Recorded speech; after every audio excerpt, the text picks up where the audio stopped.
Uh, Okay, go.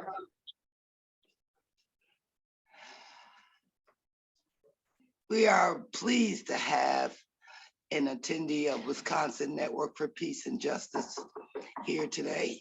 And I gotta stop because we got somebody knocking on the door.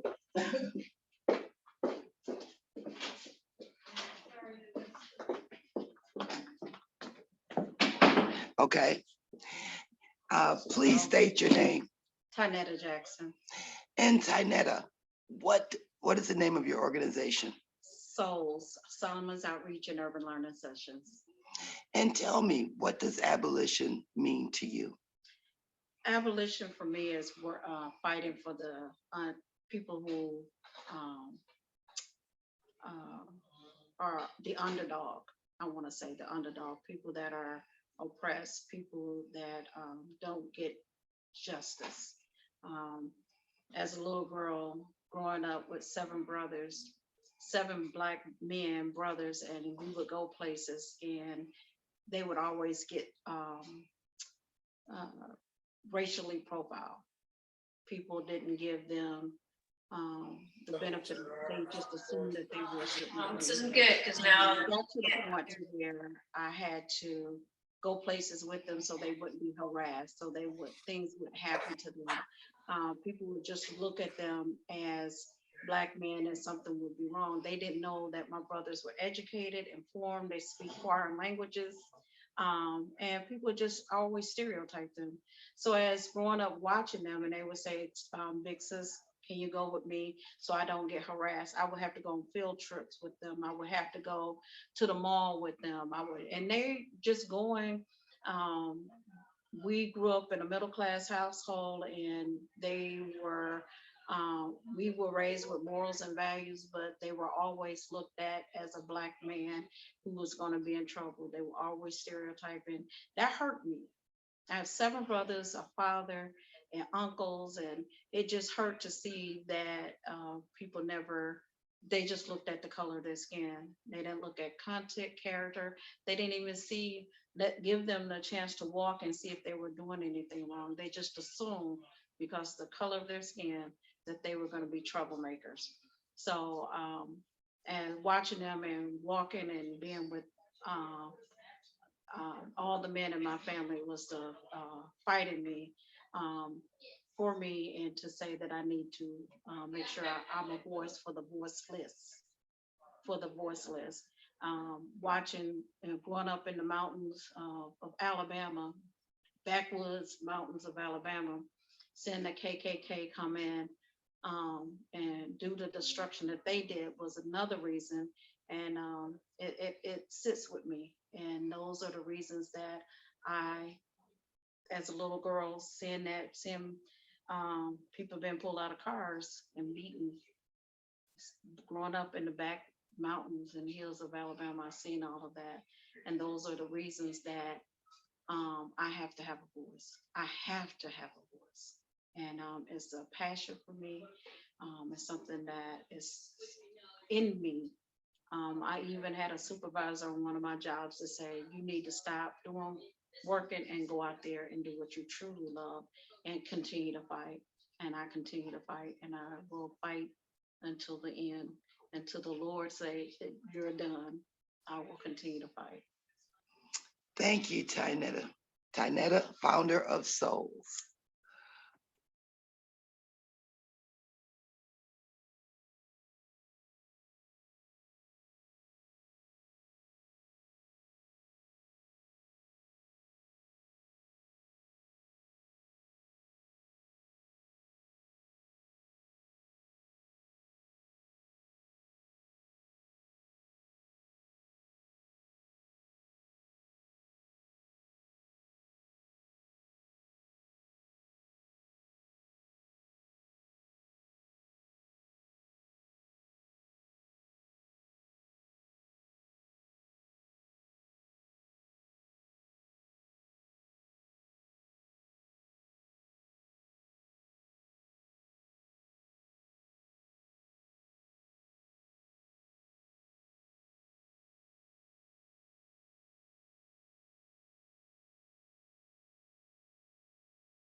Vicky, are you ready for our next interview?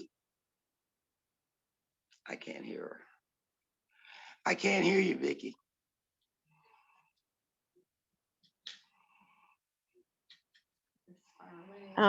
Yes. Okay, well, she's here. Okay. Wait just a minute, okay? Sure. Hello, what is your name? Pam Richard, And what is the name of your organization? Peace Action, Wisconsin. Pam, please tell us, what does abolition mean to you? When I think of abolition, of course, I think of the abolitionists of slavery, but it's come to have another meaning for people in the anti-war movement of abolition of nuclear weapons, which came the next century later, of something that's Can extremely you speak a bad. little louder? And it came a century later, abolition of nuclear weapons movement, ban the bomb. And that is the name of one of the groups that I get emails from, Abolition 2000. We were hoping to have nuclear weapons abolished by that year, but unfortunately, it's going the other direction right now. Every country in the world is modernizing their nuclear weapons, making them more deadly, making them more accurate. And we say this is a total wrong direction. The US, our government plans to spend $2 trillion and rising in the next 30 years to completely rebuild our nuclear weapons arsenal. Right now, the cost to replace all of the ICBMs into Sentinel missiles and warheads will be $264 billion. But we know over the years with inflation, cost overruns, fraud, and abuse, it will be even more. And that's money that's taking out of starving people. That could feed every single person on earth. That could give every person on earth a place to shelter, maybe not a home, but a place to shelter. And we say this is absolutely immoral. It just is just wrong. And I've been working on this. Next week, I have a meeting with a group called the Alliance for Nuclear Accountability. And we're groups that have people who live in the vicinity of nuclear weapons production sites. And my family lives out by Livermore, California, where they do research and development of nuclear weapons. So they research how to make the warheads. And there are right now at least 2 or 3 new warheads that are being developed.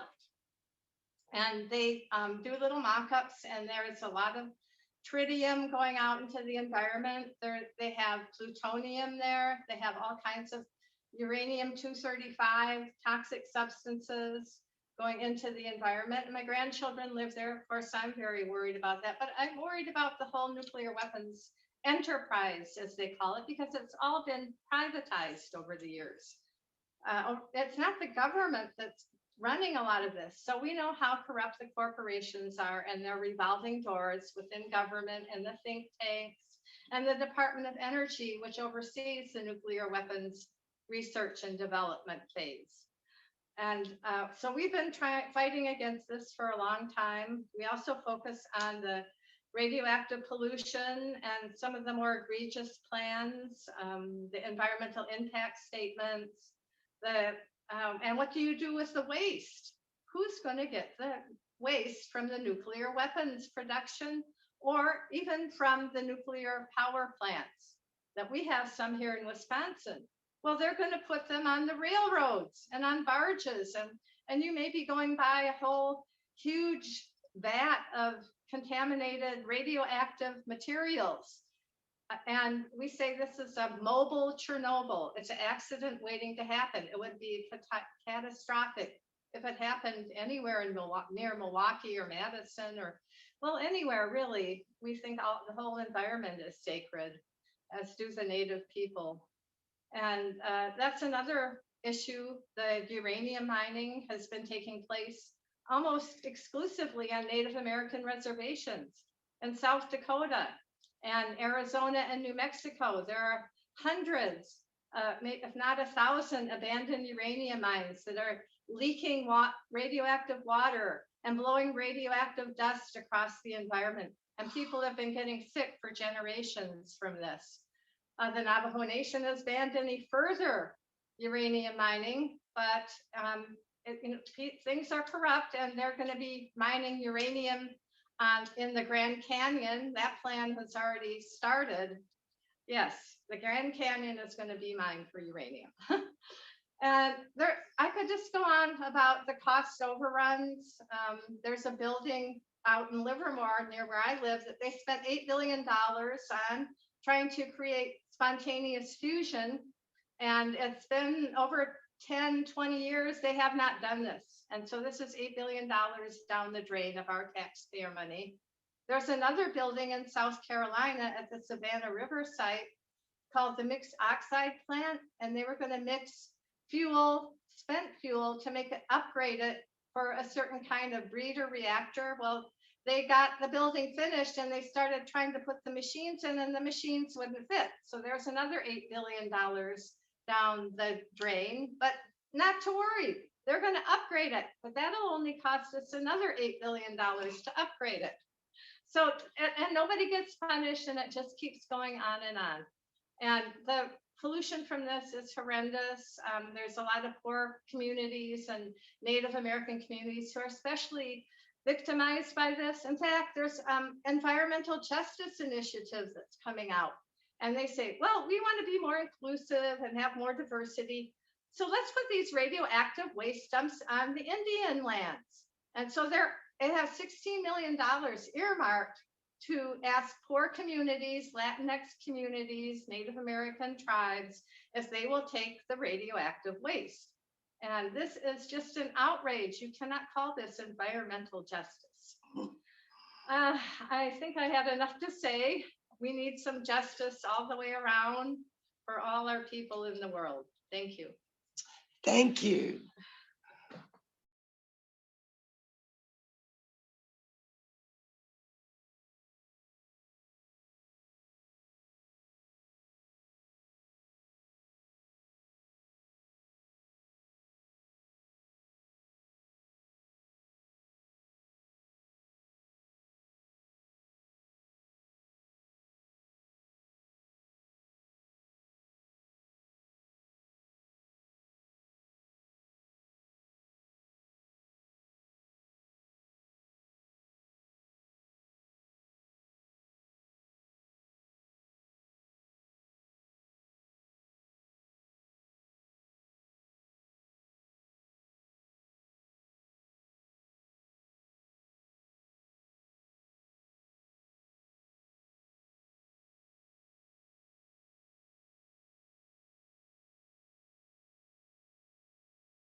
Can't hear you.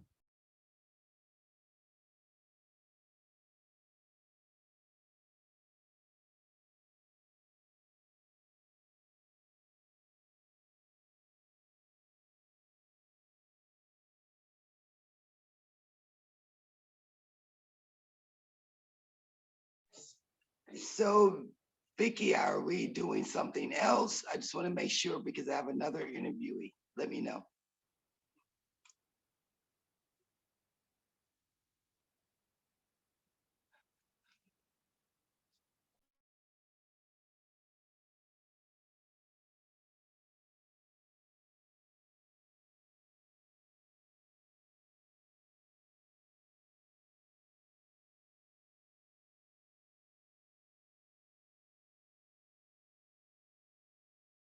Okay, they're ready. So please state your name Hannah Mortensen. and the name of the organization you are affiliated. Decisions for Social Responsibility, Wisconsin. Tell me, what does abolition mean to you? To me personally and for my organization, Abolition is a way forward to make our world a safer place, whether it's nuclear war, whether it's gun violence, whether it's the environmental toxins, the end to fossil fuels. Abolition of any of those things means to us a safer world for everyone. And that's it. Thank you. Great. Keep it simple and to the point.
Vicki, are you ready for the next one?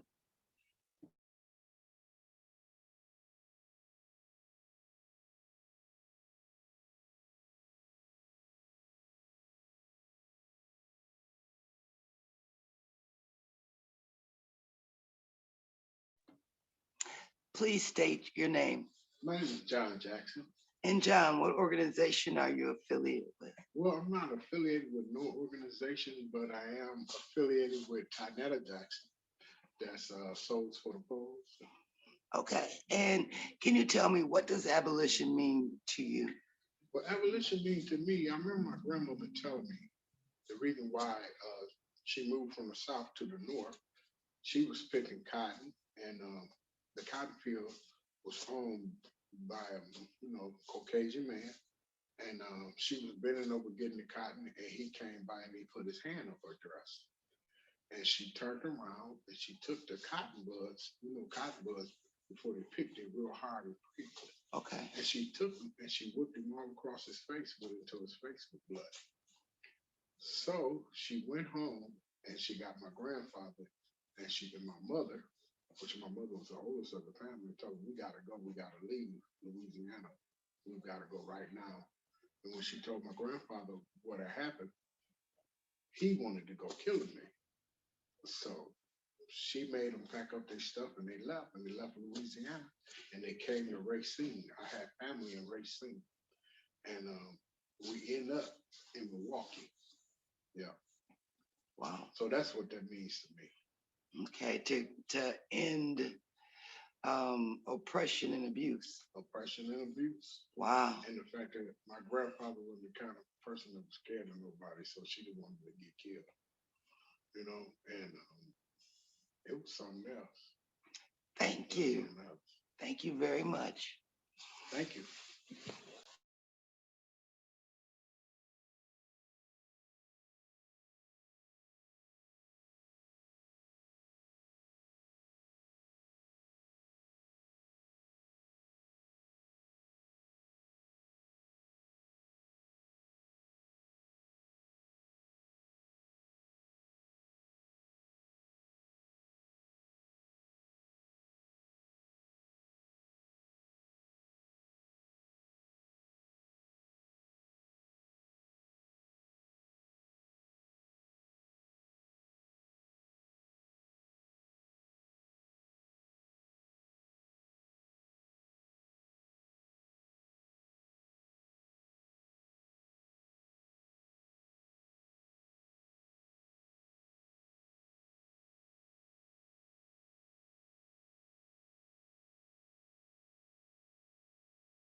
Vicky, let me know when you're ready.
Hello, please state your name.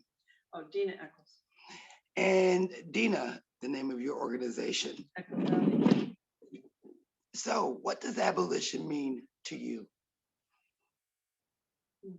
Abolition is a course. It's an effort to learn about how far we've come from being human, how far away we are. And it's adjusting, it's taking time to make an adjustment in our lives. It's a personal endeavor to me. I have to look at where I have allowed violence and ignorance to dictate my life. And so it's a challenge every day because you don't realize, we're born into a culture and you're told a lot of things. A baby doesn't know all that stuff, in the sandbox when the kids are all playing, they don't have all these ideas. But as we grow up, more and more ideas are put into our head. And we have to make a choice at some point to step away from those things that are actually harmful to every single one of us.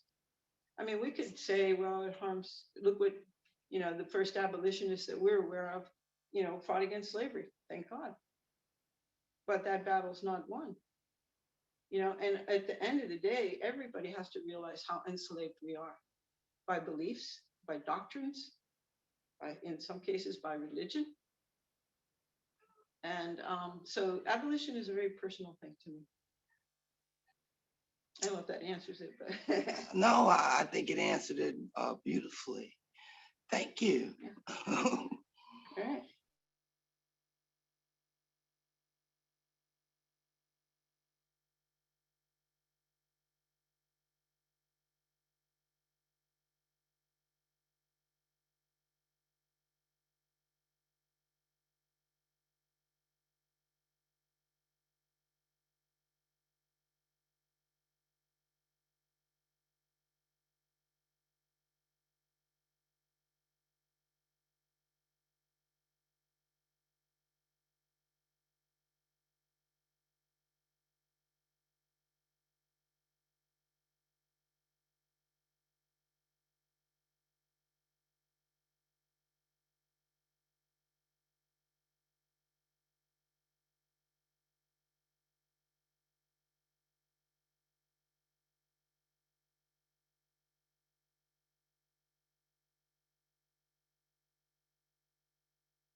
Hey, Vicky, are you ready for another interview?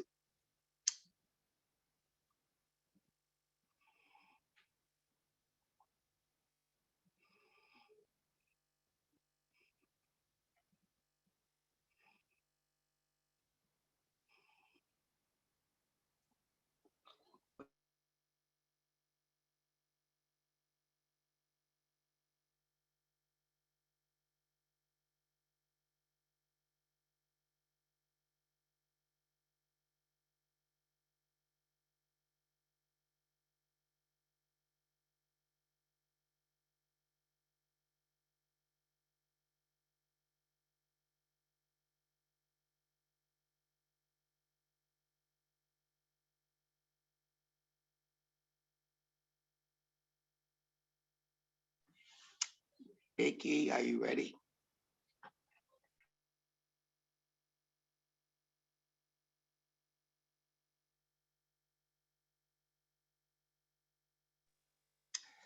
So please state your name.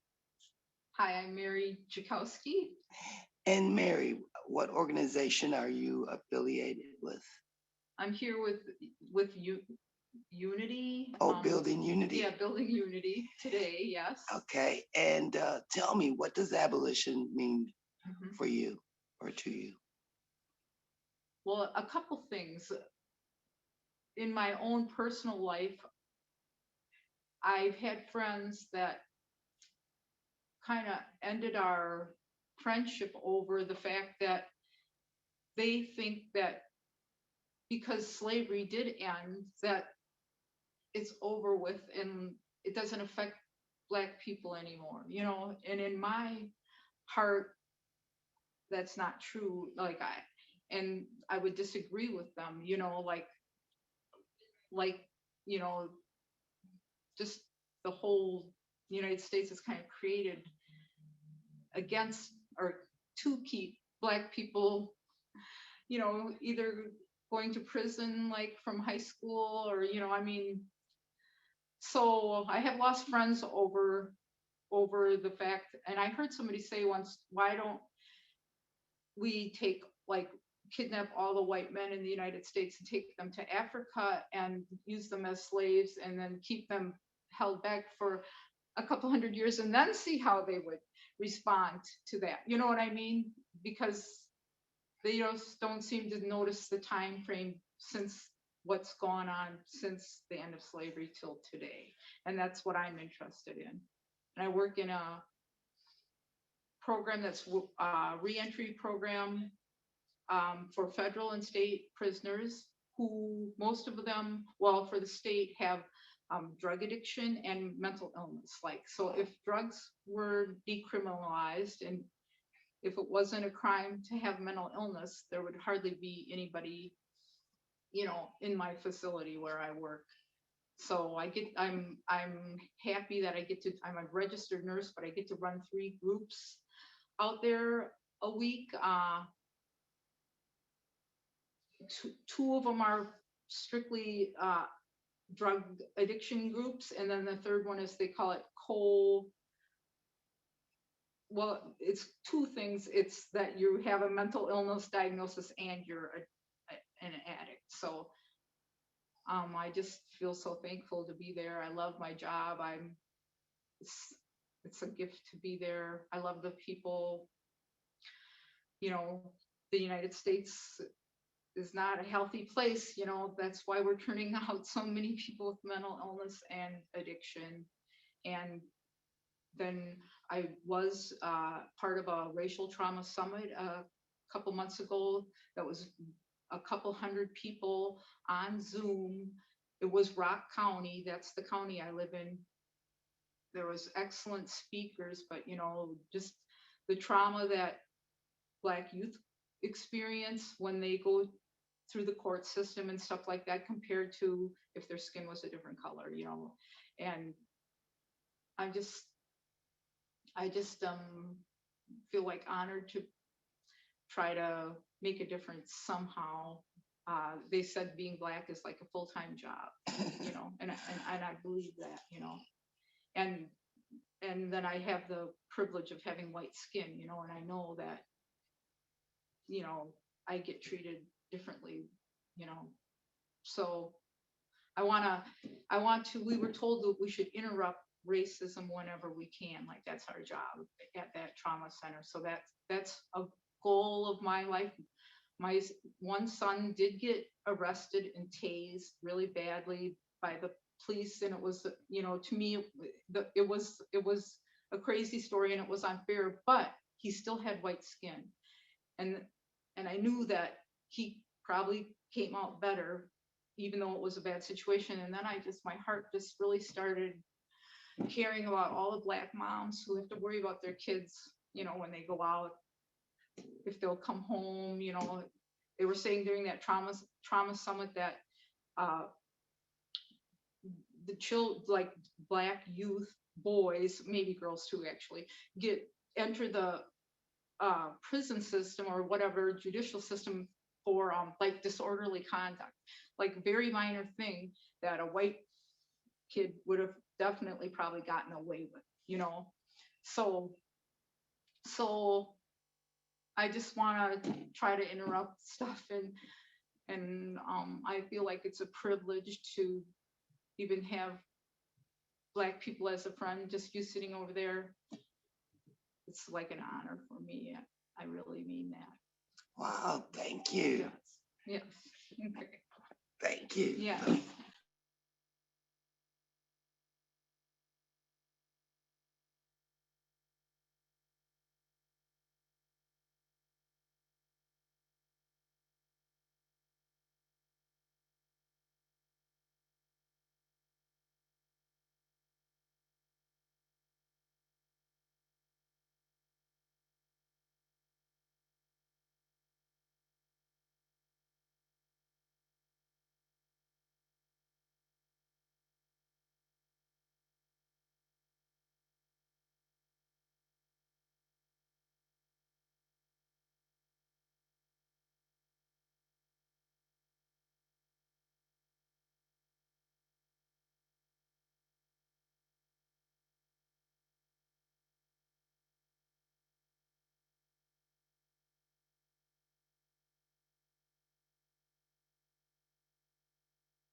After this, Vicky, are you ready for our next one?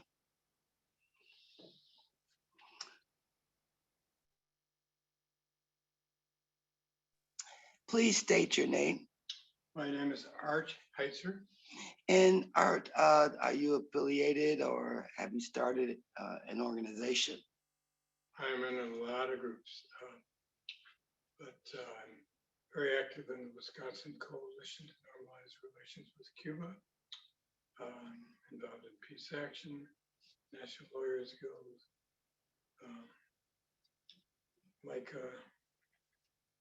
there's a few. Wow. And tell me, what does abolition mean for you? Well, I'm not really sure what it means for all broadly or even what I think about it sometimes, but abolishing racism would be a lofty goal, and getting a little bit closer maybe would be possibly realistic. But with this general system we have, I don't think total abolition is in the cards. So we fight for it. I appreciate that. Anything else? Not really. You mentioned Cuba. Mhm. So what are your goals for with that? Well, for 62 years now, official U.S. policy, and this is a quote, is to, quote, to bring about hunger, desperation, and overthrow of government, end quote, in Cuba. That was kept secret for years, but it was officially adopted. It's still never covered by U.S. media, so U.S. people don't know that that's their policy. So abolishing that would be really good. So we could treat our neighbors like neighbors, not like people who want to starve into submission and follow the one true path to prosperity, which is, you know, the capitalism that's getting even more severe in our country than when some of us began being activists. So that's much of it. We do have a table here. We're inviting people to send a message to the White House, because when Trump was leaving the White House, they added Cuba to a list of U.S. keeps of countries that supposedly support terrorism. And even though everybody else said this was unfounded and ridiculous, 2 years later, Biden has still done nothing to remove it. So we got 10,000 some people signing, more people signing up here today, saying enough already, because there's really no rational evidence for it. It's just a political thing that makes it harder and harder for They Cuba. need you to speak up louder. That makes it harder and harder for Cuba to engage in trade or get any banks willing to sponsor payments with other countries. Also makes it very difficult for people even in Europe to visit Cuba, if Cuba's on the list, because then they can't visit the US. Again, something that almost no one knows about in this country, but that's continuing US policy. Wow. So people missed just a little bit of what you said, and they really want to hear it because I'm seeing the Okay. responses. So you want to abolish what the United States is doing to Cuba, which is exactly what? Well, we call it an economic blockade.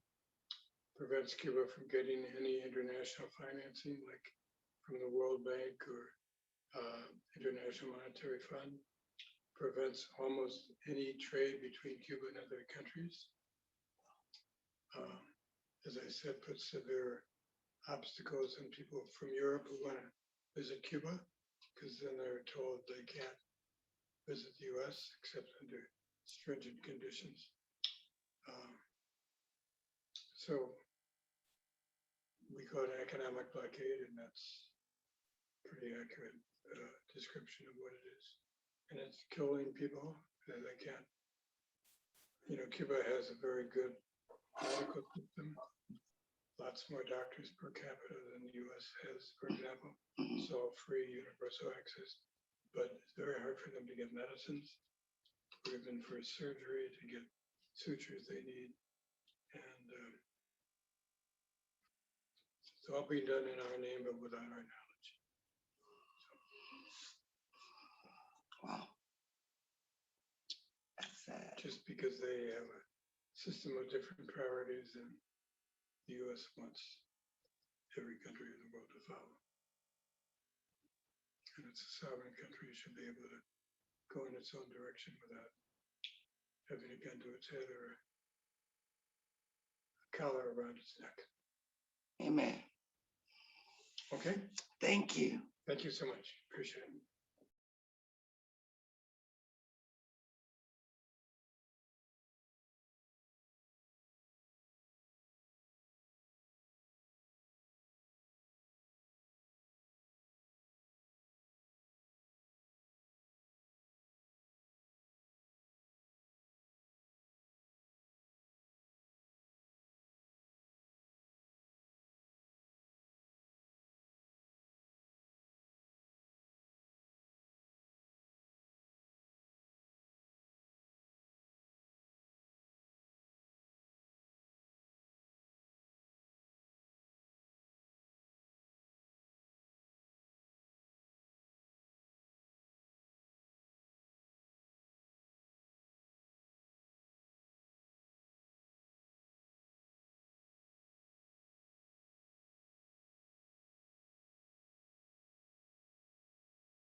So please state your name. My name is Emilio Dottore. I'm the executive director of the Milwaukee Turners at Turner Hall. And Emilio, what does abolition mean to you?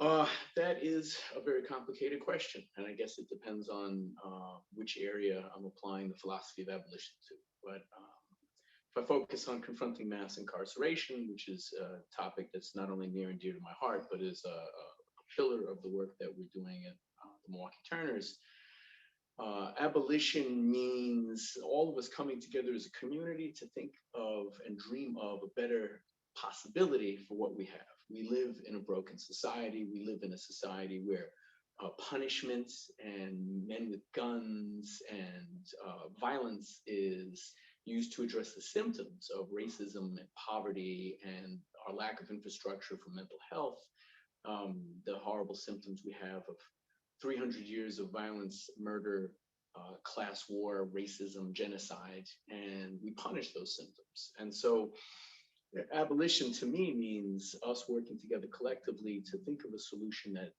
has healing for these things and not just punishing folks. So, for example, you hear all this news like the Kia boys this, the Kia boys that, and they create this media and haters create this stereotype of kids stealing cars as though it's their thing. And they don't ever address the fact that there's some generally adult that's manipulating these young kids to steal cars, paying them chump change for the stolen cars, and perpetuating a system for folks to get a thrill and to try to get some small chunk of change to get out of the economic hole they're in. And we need to come together with creative solutions to have zero youth corrections, to have zero adult corrections. We need to take a healing, restorative area to address the needs that are so grievous when it comes to alcoholism, drug addiction, lack of treatment for mental health, lack of any long-term solutions for healing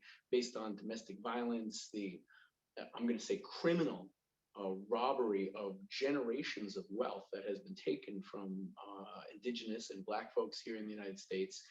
And if our best solution is to send men with guns to lock people up in a timeout for 10 years, 15 years, 20 years, then we are failing individually and as a nation.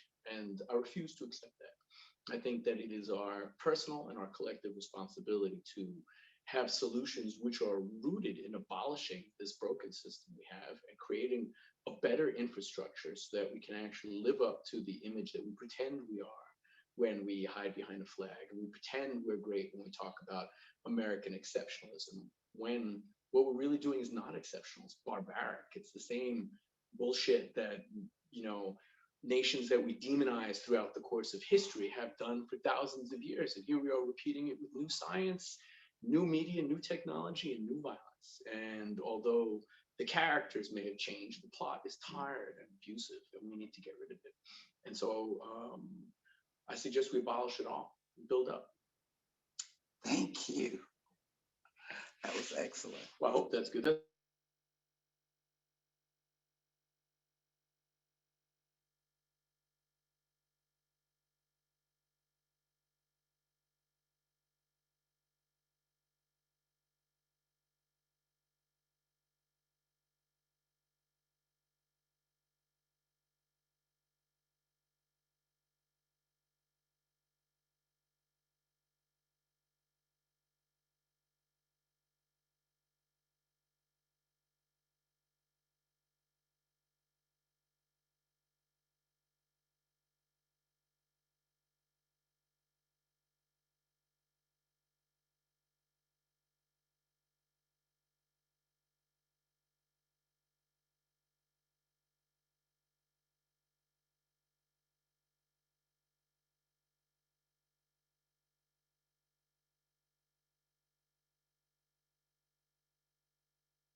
Please state your name. Mark Foreman. And Mark, what is the name of the organization that you are affiliated with or founded? Okay, I'm a lifetime member of Veterans for Peace. Veterans for Peace. And Mark, what does abolition mean to you? It means getting rid of, in a real general sense, to abolish. And I'm afraid that humans have created a situation now where for the first time in our history, which goes way back, we're now faced with destroying all of us. And that is the main thing we want to abolish, is having the ability, specifically nuclear weapons. Let me read what our purpose is. Sure. First of all, let me say I'm a Vietnam veteran. I was too young to know what on earth I was getting myself into.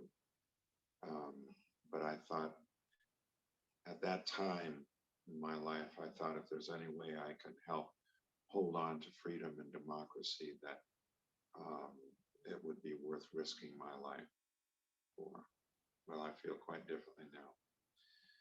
All right, our purpose is to increase public awareness of the causes and costs of war, to restrain our governments from intervening overtly and covertly in the internal affairs of other nations, to end the arms race and to reduce and eventually eliminate nuclear weapons, to seek justice for veterans and victims of war.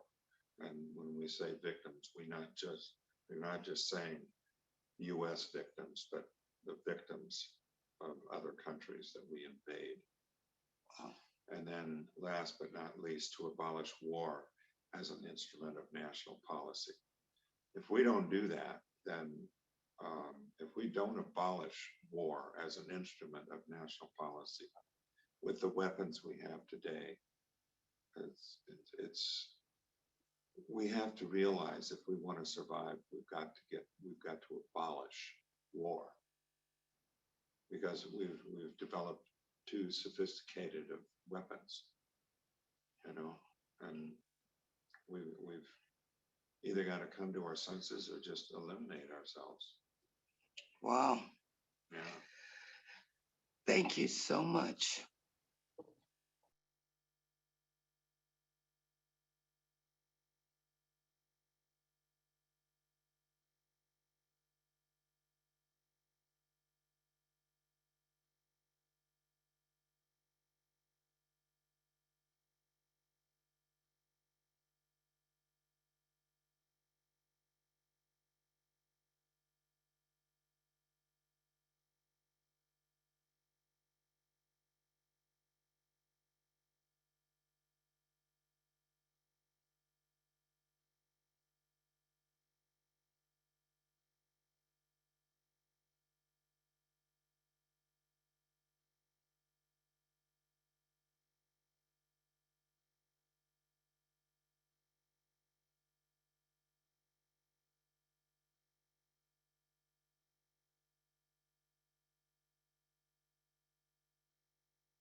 We're mocking one another. Though we ought to be my brother, but we vote in different colors. Feels like we're choking each other. But the good gon' come. And the media don't eat what they're feeding us.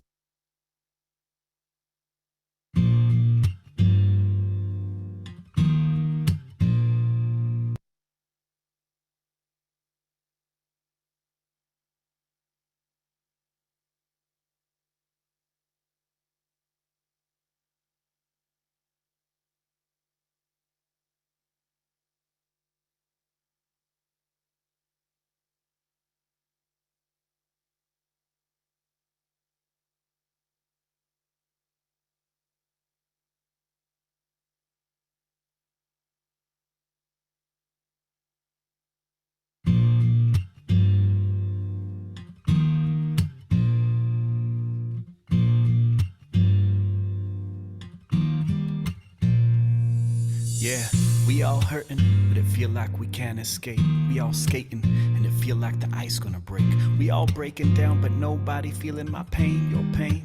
But the good gon' come someday. Feel like we're talking in a bubble, but we're walking into trouble. Cause we ain't trying to listen, so we're mocking one another. Though we ought to be my brother, but we vote in different colors. Feels like we're choking each other. But the good gon' come. And the media don't eat what they're feeding us. I wish it was hope, but it's the same greed and fear that just might tear us apart. Right down at the seams again. But if you trust like I do, go grab your thread and needle. Cause we're stitching this back together for the weak and the feeble, for the rich and the poor. It's not good versus evil. We the brother, we the mother, we the sister, we all equal. We the ones to form a more perfect union for we the people. Yeah. Let's come together now. When we come together, then it's alright.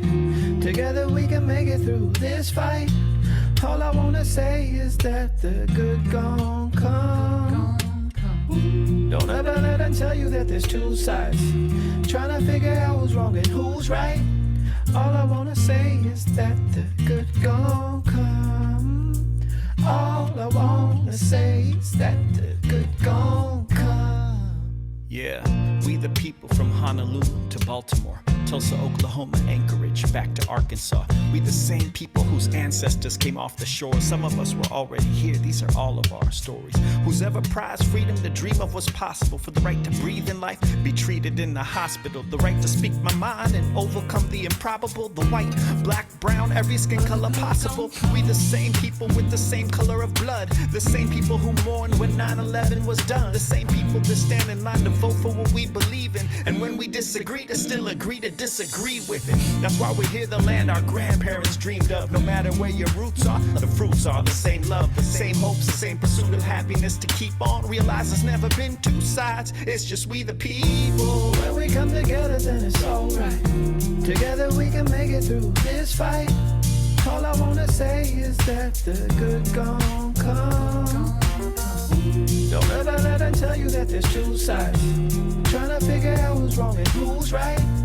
All I wanna say is that the good gon' come. All I wanna say is that the good gon' come.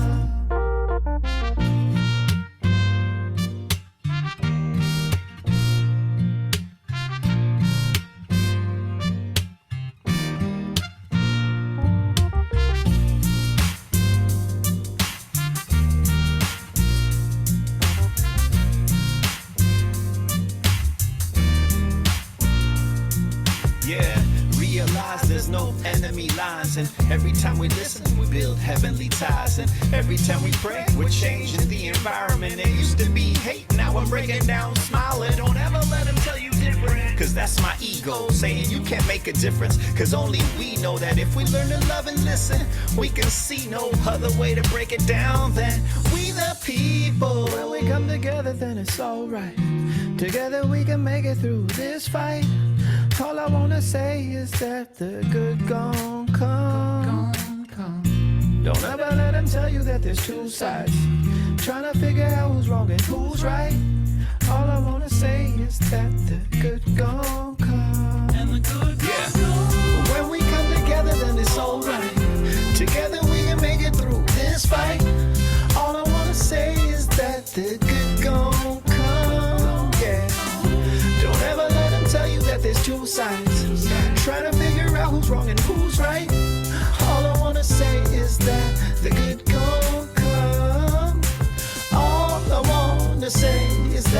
the good gon' come. All I wanna say is that the good gon' come.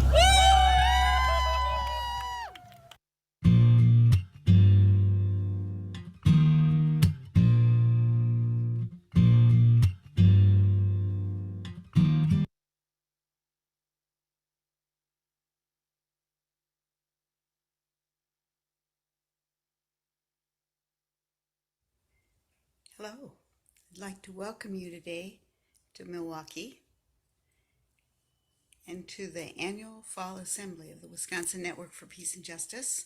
I'm Judy Miner. I've been a member of WNPJ for over 20 years now, and I was the network coordinator as well as staff in other jobs at the network for about 15 of those years. And right now I'm serving as a volunteer. So when you send me your events, action alerts, questions to info@wnpj.org, I'll be receiving those and responding to you. I'm so glad you're here today. I'm out in Portland, Oregon, so I have to miss the assembly in person, but I am able to see it via Zoom, and thanks for this opportunity to welcome you all here as we study the root causes of violence and abolition and how to address those root causes together going forward. Abolition, you know, when I grew up was just abolishing slavery. But I've learned now over the last few years as I've watched the different member groups tackle abolition, that abolition is more than just slavery. It's any institution, tackling any institution that's holding people back in terms of justice and peace. It might be the military-industrial complex, it might be the prisons, it might be an education system, it might be patriarchy, it could be many things. And it's up to us to tackle those institutions, look at them carefully, see what needs to be transformed so that we can all move forward together. Again, I'm so sorry to not be there in person with you today. I know many of you, I know you well. I know what good work you do, and thank you so much. Carry on. Thanks. Bye.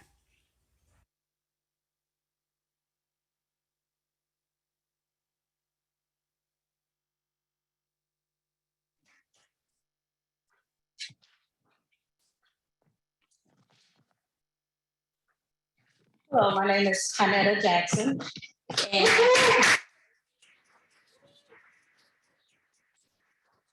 excited that you're here. We're excited that you're here. You joined us for WNPJ assembly, and we're just excited that you came. And I just want to talk a little bit about myself.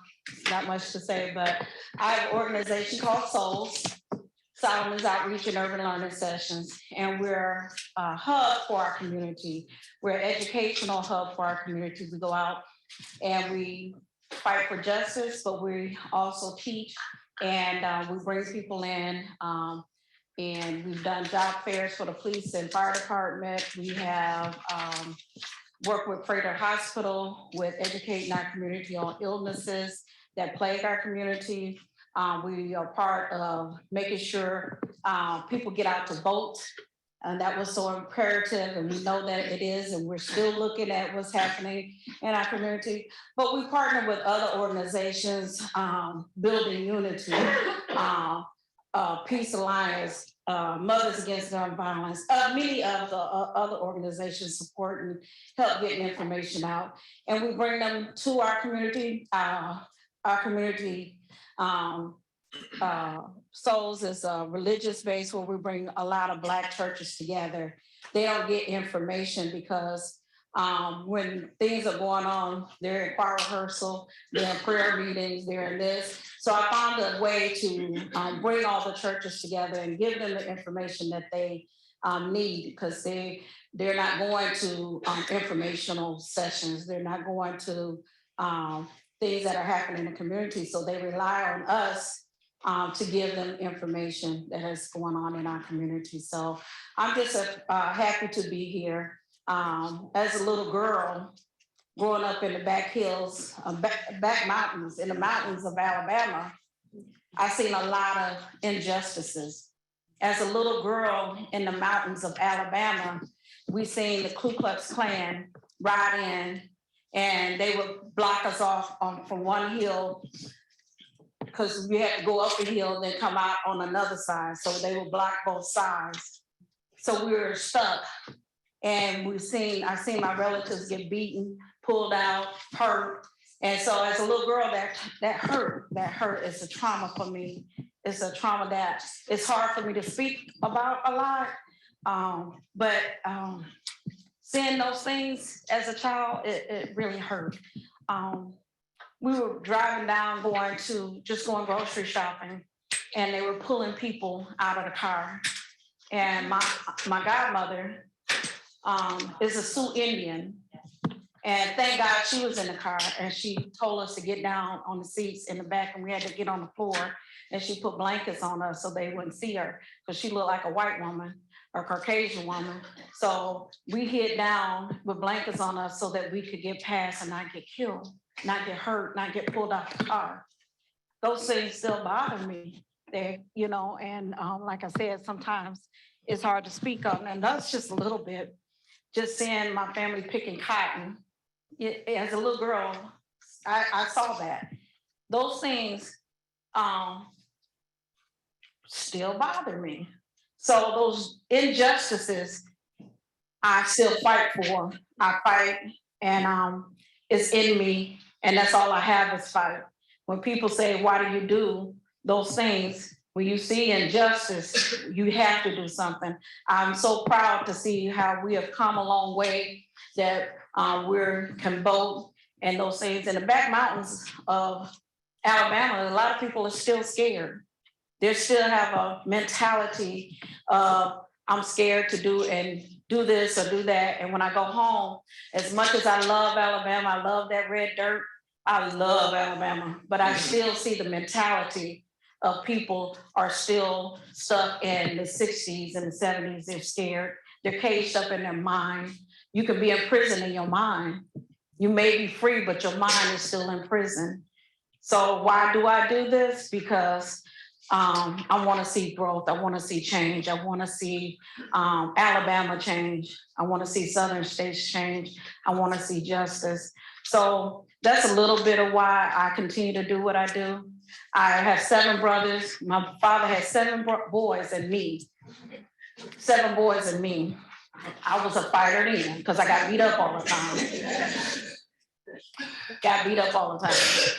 But I was daddy's little girl, and when I told and I snitched, they got in trouble. But they would say, Ty, come with me to the mall. Ty, come with, because they were judged on the color of their skin. My brothers are very well educated, all 7, very well educated, speak more than one language. But nobody knew that. You walk in the mall, they didn't know that they got harassed. So I would have to go on field trips with them. I would have to go to the mall because guess what? They didn't see them. They didn't give them a chance. They didn't give you just a black man, a black boy, and they assumed that they were going to be in trouble. They're going to start something. And so I continue to fight. I continue to fight. And that's for the injustice of anyone, not just black and brown people, anyone that's been something that's not going right for them. Someone is doing things for them. I'm blessed to have people, and I'm blessed to, one thing that Alabama did teach me is to love any and everybody. My best friends, because there's only a few people of color where I grew up, my best friends were Marcy and Jason. Marcy and Jason was my best friends. But when we went to go and play, or can you come over, their parents said, she can't come over, she a nigga. You can't play with her, she a nigga. What are you doing with her? And they didn't know. Bless their little hearts. Marcy and Jason didn't know, and I didn't know. But that's a rude reality that still happens today. That's a rude reality that still happens today. So I want to fight for those changes, because prejudice and racism is taught. It's not in us, it's taught. Wasn't born racist, and they still are not now today. Some of my best friends, they're not, but their family are, and I appreciate them and I love them like I love Mary Kay. So I just thank you. We're glad that you're here. We appreciate you coming and hearing us and hearing our great speaker, and to see some of the award recipients and what they've done along the way in their journey. And thank you for allowing me to speak. Next, we will have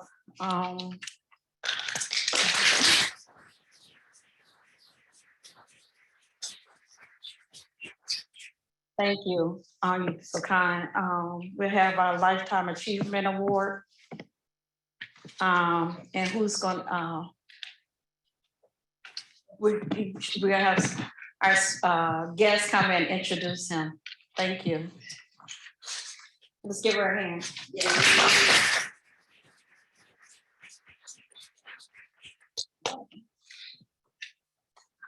Well, I'm Julie Enslow. I'm actually a former co-chair of the Wisconsin Network for Peace and Justice for a few years, and active here locally with Peace Action Wisconsin, and now with 350 Milwaukee, then the climate activist group. I'm very privileged to be able to introduce the recipient of a Lifetime Activist Award, Mr. Art Heitzer.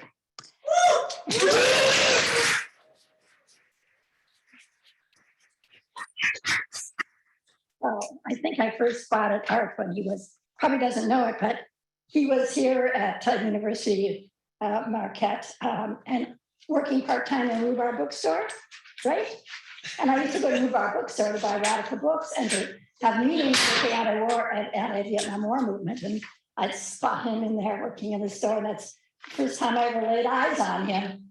But Art actually is probably most well known for his ongoing amazing commitment to the people of Cuba, to normalizing US relations with our neighbor to the south.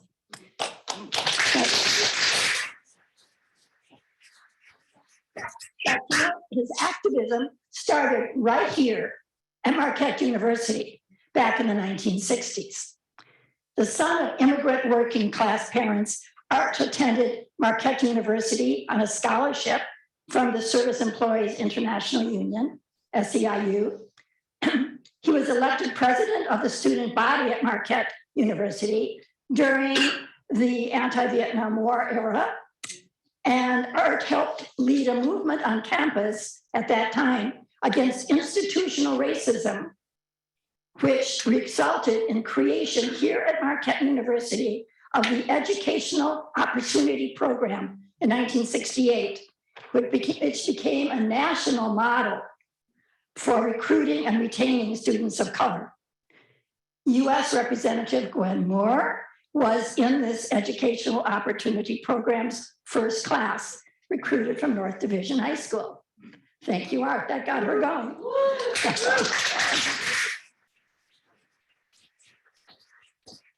Art graduated with honors from Marquette University and also from the University of Wisconsin Law School. He practiced civil rights and employment law in Milwaukee since 1975, where he was named among the best lawyers, as well as having been listed in Who's Who in American College Students, Who's Who in lawyers, just a second, in the American law, and Who's Who among super lawyers. He has received many awards, including Civil Libertarian of the Year in 2007 from the ACLU of Wisconsin, following his wrongful arrest as a legal observer at a demonstration against the invasion of Iraq. I think it was about 10 feet away from him when that arrest happened. Art Heitzer is currently active in the peace and anti-war movement, including the Milwaukee End the Wars Coalition, Peace Action Wisconsin, the National Lawyers Guild, and leader of the Wisconsin Coalition to Normalize Relations with Cuba. He's an associate member of Veterans for Peace in Milwaukee, having represented harassed Black Vietnam veterans who entered Milwaukee's industrial workforce back in the 1970s. And as if that's not enough, Art also is president of the Milwaukee Turners, arguably the oldest civic organization in the city, and has helped transform it from a largely German-American club based on the motto, a sound mind in a sound body, into a thriving multi-ethnic organization against intolerance and exploitation in the heart of the city with over 400 members.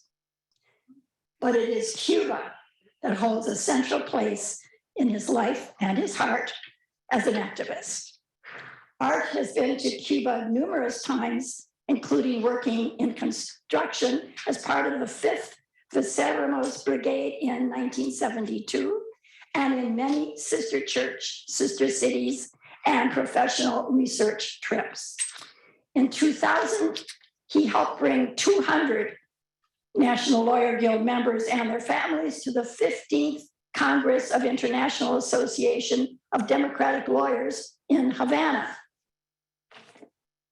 Art played a leading role in support of the Cuban 5 prisoners who were in US prisons for years after attempting to deter the ongoing terrorism being organized in Florida against Cuba. He has spoken and written widely on this case, including a prominent letter published by the New York Times shortly before the White House finally ordered their release from prison. Working with the Center for Constitutional Rights, Art helped train and establish a network of over 50 lawyers to assist travelers to Cuba. He participated in the defense of all of the trials for travel, approximately 12 administrative prosecutions of US people under the administration of George W. Bush, and as well as directly representing dozens of Cuba travelers. This included the Methodist 3 from Milwaukee, from the representatives of the Methodist Church just up the street a ways here, and Central United Methodist, right? Yes. He also represented Cuban American Albert Fox, the only individual prosecuted since 2006 for traveling to Cuba. And this was under President Obama's administration. In the last 25 years, Art has counseled over 1,000 US Cuba travelers, usually pro bono. Art Heitzer lives with his wife, Sandra Edlund, and here in Milwaukee, and they frequently travel to Germany to visit their son and his family. And that's in Berlin, Germany. And as those who know him can attest, he is never, ever seen in public without distributing flyers for the next upcoming event. At 75, he is unstoppable. Thank you, Art, for all you have done and all you continue to do. To quote your current personal motto, lifting each other up is the best form of exercise. So I'm really proud to lift you up today so that you will be presented with the WNPJ Lifetime Activist Award.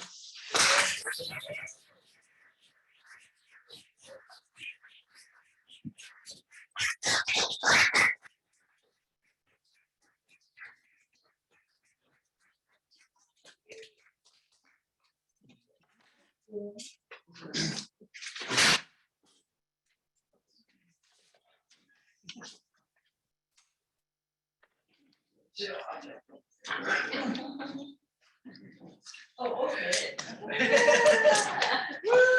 Lifetime Above Achievement Award from Wisconsin Network for Peace and Justice. Our 2022 Lifetime Achievement Award goes to Art Heitzer. Sorry. You know, I'm the same age as you. Okay, thank you. Oh, well, I can't bet. Okay. You tell us if that's good. Okay. Art, you are well known as an outstanding employment and labor attorney, but your additional work with the National Lawyers Guild, ACLU, Milwaukee Turners, immigrant groups, and a myriad of community and worldwide peace and justice groups shows your outstanding contribution to our community. When you see injustice, you use all your tools to achieve change, whether through direct action, assisting groups to best steps in demonstrations, defending travel to Cuba, recognizing an unsung heroine, or gathering groups together to seek community rehabilitation to replace mass incarceration. Your leadership as president of the Milwaukee Turners has helped it to move further from a population of mostly German immigrants to a most welcoming, multi-ethnic place in largely segregated Milwaukee. When I asked you, Art, if there was an animal or plant that you admire or feel a connection with, you were quick to tell me that you especially appreciate the owl. The owl is a bird that many traditions find wise, intelligent, and forward-leaning. In fact, the owl is a symbol taken by Milwaukee Turners with their theme of sound minds in sound bodies. This wonderful owl photo was taken by my sister, Roseanne Baumilius, of a great horned owl who hung out near her Oshkosh home. It is a great photo because owls are seldom seen in daylight. The great horned is one of the largest owls, can be 2 feet tall, and it is the most common owl in Wisconsin. Owls are nocturnal, and they see objects at night many times better than we humans. Owls see what most of us do not see. For this, they are often called wise and free thinkers. Art, you are an example of seeing what is truth and what needs to be heard. Also, like an owl, not backing off from a wolf who attacks it, you do not back off. Despite difficult obstacles in the way. You have been arrested, you have been ridiculed, but you hold true to your convictions despite harassment from naysayers. And you achieve change by working well with other organizations. We thank you for your lifetime of achieving peace and justice. And most of all, we thank you for bringing people together to achieve such peace and justice. Thank you so much.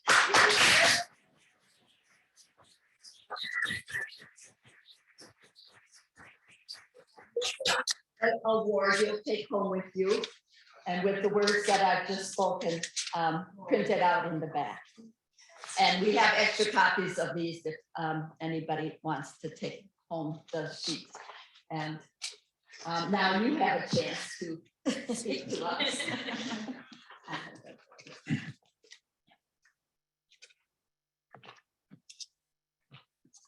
Thank you so much to the nominators, George Martin, who's dealing with very serious health issues, couldn't be here today, and Julian Slow in particular. I'm honored to be on the same program with Angela Harris and Claude Motley. Thank you so much, Mary Kay and Tanetta, and everyone who's involved in Wisconsin Network for Peace and Justice. I have just a few thoughts because the introductions have been substantial, I guess I put it.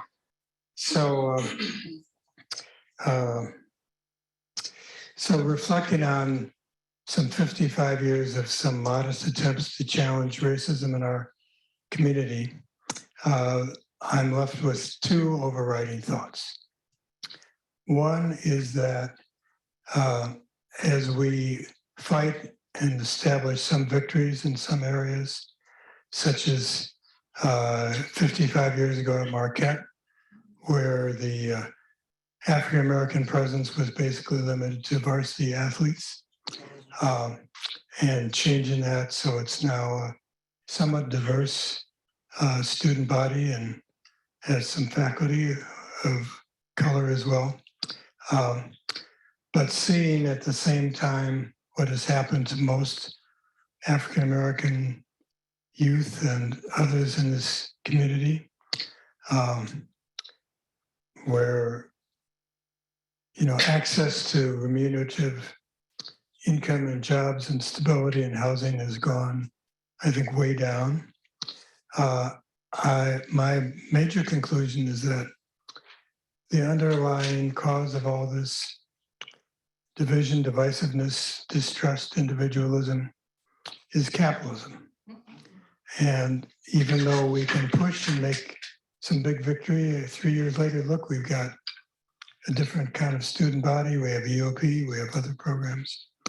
We turn around and around us and behind us, we see how far the living conditions of most people of color have gone way down.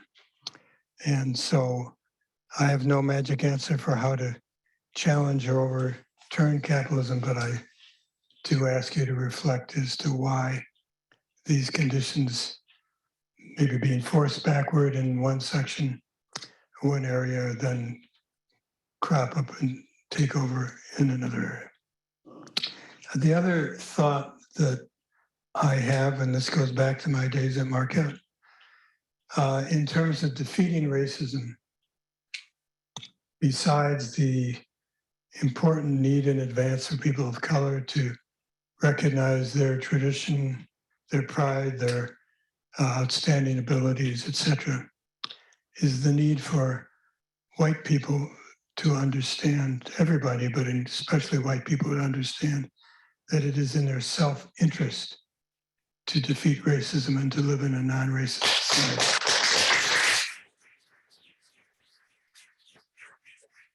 This is not a project of charity. Let me be good to you and then go on with my life when things are difficult or I have other challenges. There may be a small percentage of white people who will be activated to do something out of whatever we'll call it, charity or consciousness. But to get large numbers of people of white backgrounds to challenge consistently racism in one season and out of season, they have to understand it's in their self-interest. And this is the message of Martin Luther King when he was put in the Birmingham jail. He asked his white jailer, how much do you get? How much you paid? You should be on our side. When Obama in Park in Chicago gave his farewell address, what did he highlight? The fact that the small percentage, the 1%, manipulate people of color, African Americans versus other people of color and white people, and they end up with all the power. And meanwhile, we fight each other. So unless those lessons are understood more broadly, I don't think we are going to get too far in building a lasting movement to defeat racism, or at least to help overcome it in large part. Let me say a word or two about our media, which of course contributes to this, what I've just talked about in terms of fear and distrust, individualism. But I'll just give you an example or two. My work related to trying to normalize relations with Cuba has been mentioned. So you've probably seen as activists, people concerned about peace, that the United States was able to get a majority of the world's nations to vote against Russia and their actions in Ukraine. But how many of you have seen that on November 3rd, 10 days ago, I think, the United Nations General Assembly voted 98, 99% to condemn for 30 years in a row to condemn the 62-year-old policy of economic blockade against Cuba. The vote was 185 nations. Said enough already, stop this, as they have for 30 years in a row. 2 countries, US under Biden. By the way, under Obama, we abstained, but under Trump and under Biden, we're still fighting this. And then 1 country that always does whatever the US says in the UN, and that's Israel. 2 countries against 185. How many of you saw that in the media? Okay, got a few more hands than I thought. I heard nothing on, let alone corporate media, NPR, the PBS Nightly Report, so not a word. So by and large, the American people don't know this. As a matter of fact, just chatting with people here, the fact that the US lists Cuba, the victim of US terrorism for years, as a perpetrator, a state supporter of terrorism, causing tremendous problems with Cuban trade, preventing people from Europe from traveling to Cuba. People said, I didn't know about this. I didn't know about this. So that's one example. We can think of many. We can look at the Ukraine war situation, the background for that, which many of us have different perspectives based on what we have heard or not heard has led up to that war. So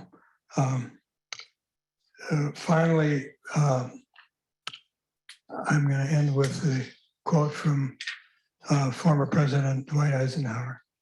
So when I was here at Marquette, the most liberal member of the political science faculty was busy telling everybody who was aware of it, there is no such thing as a military-industrial complex. It's just a myth, despite the fact that Eisenhower, in his farewell address, had warned the country to beware of the dominance of the military-industrial complex. And just as we see $60 billion and another package of $1 billion sent for more arms to Ukraine, in the view of many of us, to prolong that war rather than to fight and to allow Ukraine and the US and Russia to negotiate a way out of that senseless and terrible war. Just reflect on this. As Eisenhower said, every gun that is made, every warship launched, every rocket fired signified in the final sense a theft from those who hunger and are not fed. Think of the Milwaukee community. Think of the desperate situation so many people are in. And think of all the emergency off-budget payments that can be sent to fight a war far away. Thank you so much.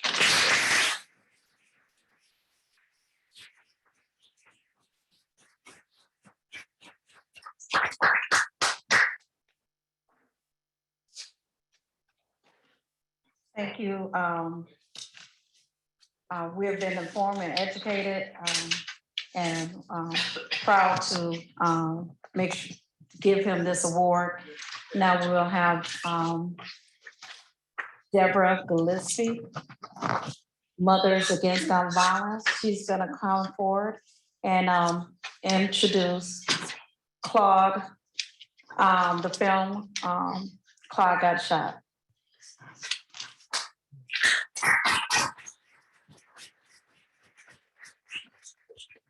I want to apologize earlier. I thought I was listening and I thought I heard come up, so I apologize. I'm sorry. My name is Deborah Gillespie, and I am the founder of Mothers Against Gun Violence. I founded MAGV after I lost my only son and his 2 friends, tragically, to gun violence. My mission is to promote the voices of storytellers of gun violence in hopes that it would raise your intolerance to gun violence and will help us.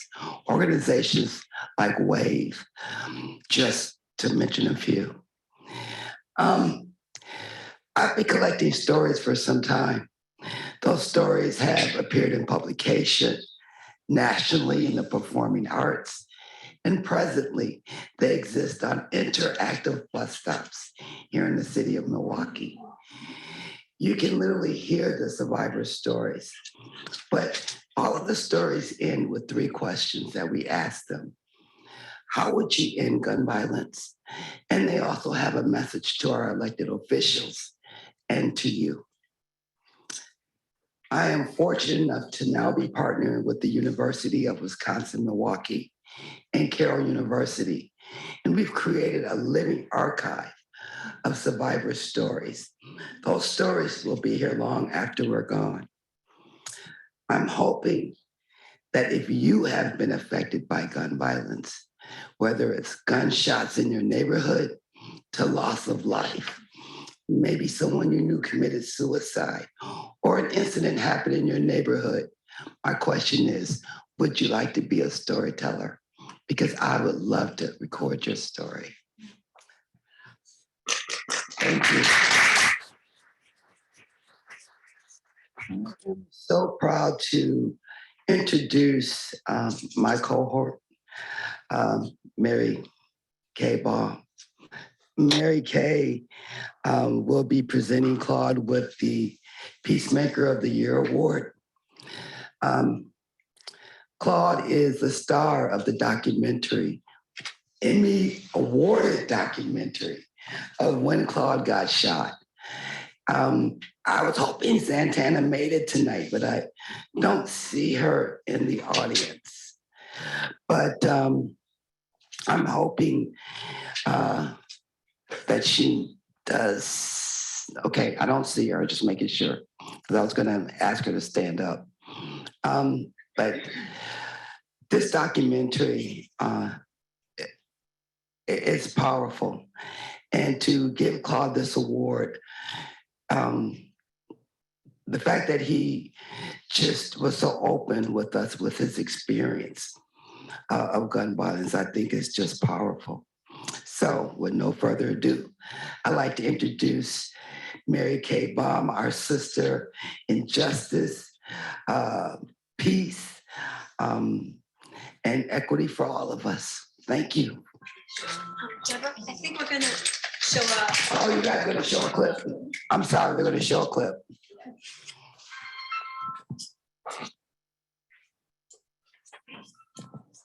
I thought you were gonna present me, I'm sorry.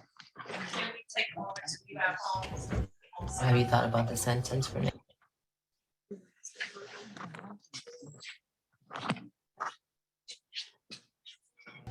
Have you thought about the sentence for Nathan? This becomes a lot bigger than just me.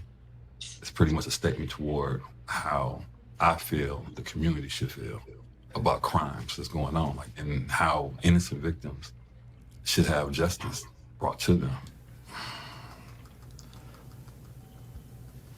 What do you think would be a good sentence for him?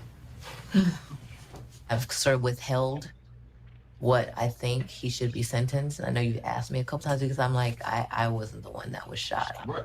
But you're asking me now. Yep. You know, yesterday I went on this prison tour here. We went to this one block. They were all young Black guys. They couldn't have been over 25. They were in solitary confinement for 23 hours out the day. A lot of them were just going crazy. I mean, they were banging on the door. They were running their bodies in the door. You know, and I think about a 16-year-old like Nathan. You know, he's going to be toast in prison. He's not going to be able to. And I don't think prison is the best place to rehabilitate him. There's so many people locked up here. Boys under age of 30, half in Milwaukee, under age of 30, Black men are locked up. I mean, I see the statistics. And even though half of people locked up, how has that stemmed any of the crimes that we're seeing? It becomes, are we trying to do this as a deterrence, or are we trying to get justice?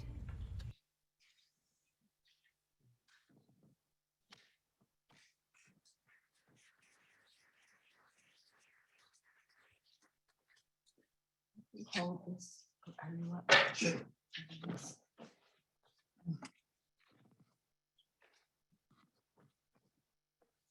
We will have some comments, we believe, from Claude, as so many of us have come to think of him.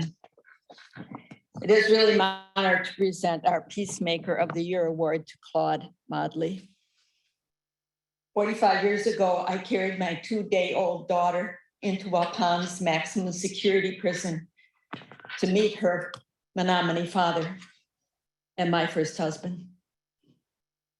I experienced what it was like to be part of a prisoner's family.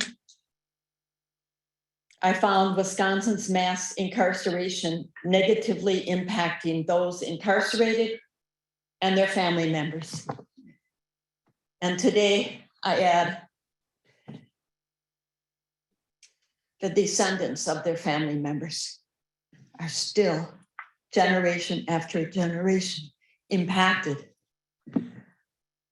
by the way we incarcerate so many without any real assistance and rehabilitation.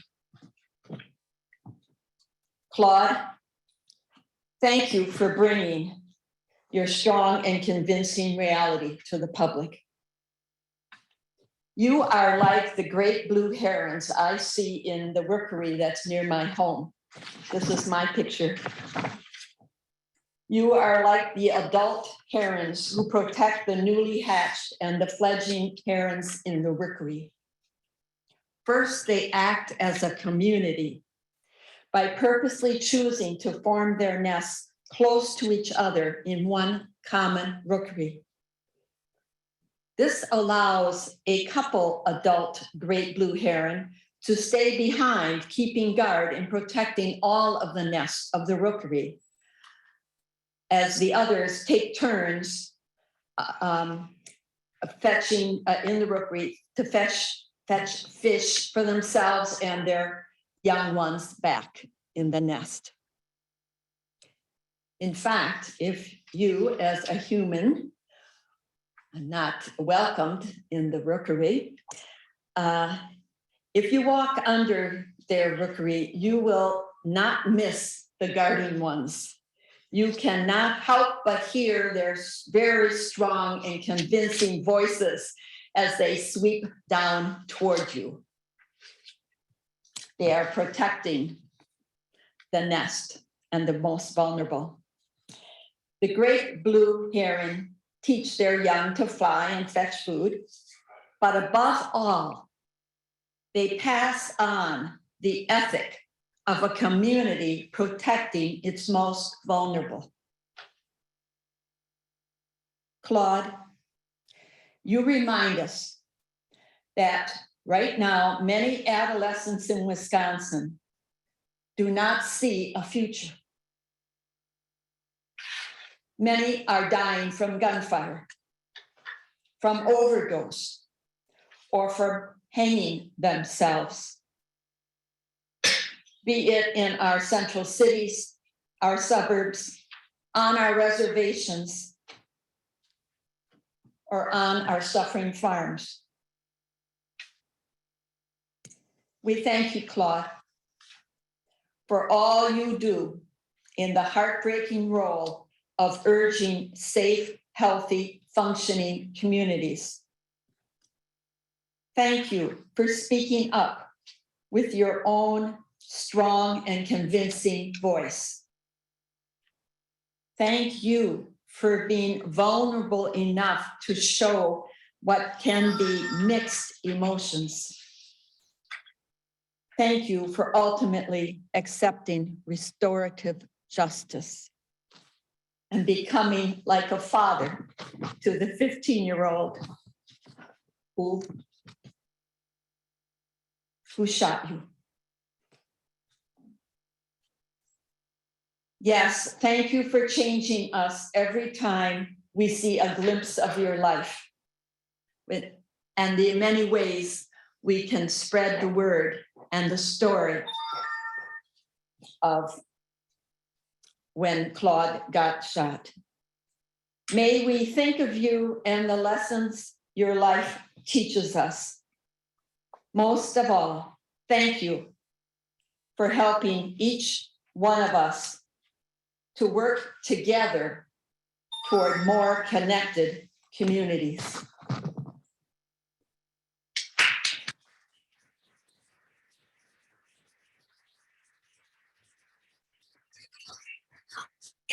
God will receive our symbol of what he does and how he builds community and how he passes on what we all need to understand and our public needs to understand much better. I gave the same award and the same photo to this woman last year. And I think by your telling your stories, you do change hearts and you open minds.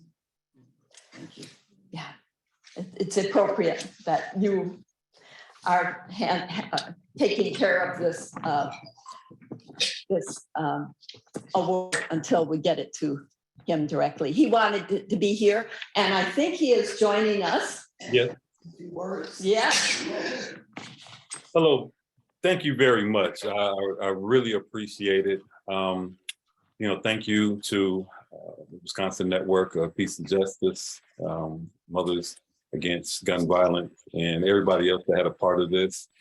Like you said, I wish I could have been there. I have a lot of things have been happening when it comes down to this movie and how people are reacting to it, and I'm very happy about that. But the purpose of putting this together is to not only show a pathway that we can adopt, but also to inspire others to get involved. None of this, there are so many things that you mentioned when you talk about gun violence, but also the peace and justice, and it comes down to equality, it comes down to security, it comes down to happiness. For us to actually get to a point where we feel that, we do have peace and justice. And that's what our goal is to work for with our impact team, the lead, Santana and Brad, and all of us as we hold on together and try to go forward with our mission. But you all do so much work, and I'm so happy that you are highlighting the little things that I can do. And I'm just a servant to everyone who wants to put forth and try to make a change in our community. So thanks again, I really appreciate it. And I can't wait to come and get it.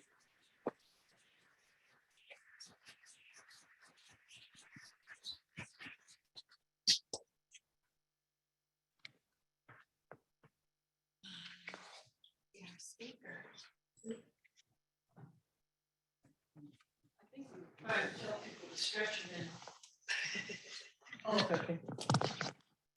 Feel free to stretch. Or run to the bathroom.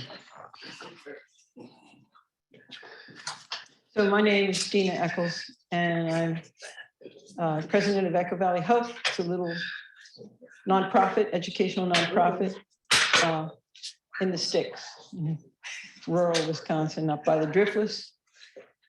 And I'm a board member of WNPJ. And I'm really grateful to be here today. I'm really grateful to the people who are taking the time on Zoom, and probably the people who will be listening to this after the fact. And I'm really happy that we decided to take up abolition. This isn't just for this event, but we've decided as a board to make it be the focus of our year. And I know I've learned so much in the past year about abolition, and I know I will continue to learn. Because from what I can tell, it's a personal journey. There are many things that we have to take down and we have to change, no question about it. But we need to be strong. And I looked at the abolitionists historically, and I looked at the abolitionists today. And I see that it takes incredible courage. It takes persistence. it takes a love of humanity that comes from a love of self. I've never understood the injustices I've seen in my life or been privy to. I've never understood it. And to be able to be a part of an organization and to watch and witness people who, in whatever way they can, are fighting these things. We need a shared understanding. We need to trust one another. We need to trust ourselves. And this is what we can do. We've listened to very loud voices for a very long time, but they have been the minority.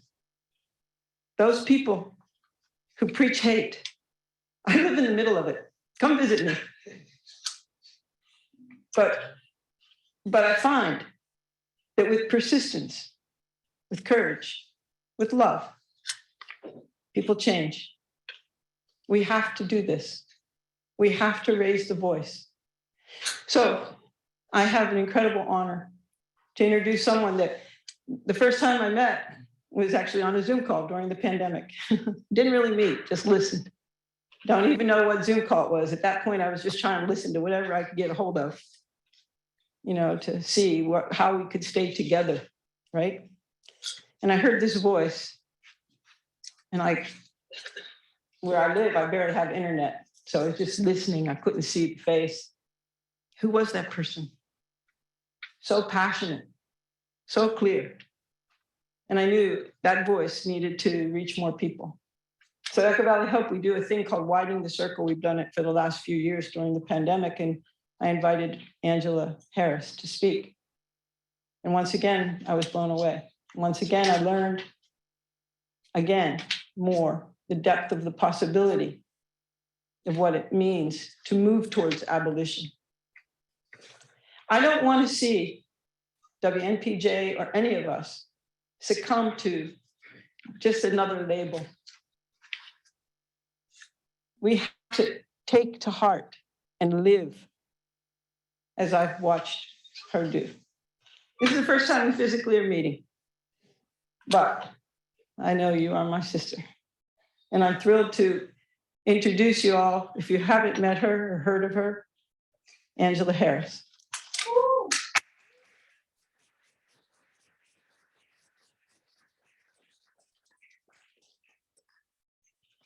Yes, sir. Thank you so much. That's weird. Like to see yourself up on a big screen. It's so weird. I'll never get used to that, like at all. All right, y'all, bear with me because this is my first in-person speaking engagement since the pandemic. So I have not been physically in front of people since the pandemic began. So I'm so honored to be in this space, and I really appreciate the opportunity provided to me by the Wisconsin Network for Peace and Justice and Echo Valley Hope. I want to say congratulations to the honorees. Like, you've been doing this work for as long as I've been alive. So that's a compliment. That's a compliment. And so it's just really humbling to be sitting here in this space with you all. So we're going to talk a little bit about abolition today. I don't know if we're necessarily going to be able to get to the point where we're addressing the root causes of violence because there's so many, but I think that we'll be able to learn a little bit about abolitionist work, what it means to be an abolitionist, and how to get started. And so for today's presentation, like I said, we're going to talk a little bit about abolition. We're going to do a little bit of work around understanding the system and how we are a part of this system. We're going to talk about some tangible ways to get started, right? Like, folks always want to know, how did you become an abolitionist? And so it's a funny question because I'm like, but we're going to talk about how you can get started. We're going to talk about the most important parts of abolition, though, those last two: freedom dreaming and hope and Black joy. Those are the two most important things. So if you don't leave with anything else today, I want you to leave with the freedom dream. And so this is me. It's a really big face. But I'm Angela Harris. I guess I would consider myself to be an abolitionist teacher. I'm not quite sure of when I gleaned that label, but I've been teaching at Dr. Martin Luther King Jr.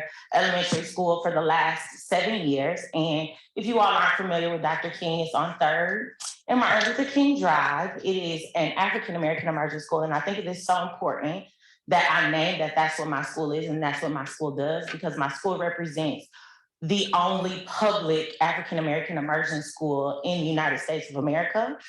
And so we have been in existence for 30 years. And so I believe that the fact that Dr. Martin Luther King Jr. School exists as an African-American immersion school is within itself an abolitionist practice, right?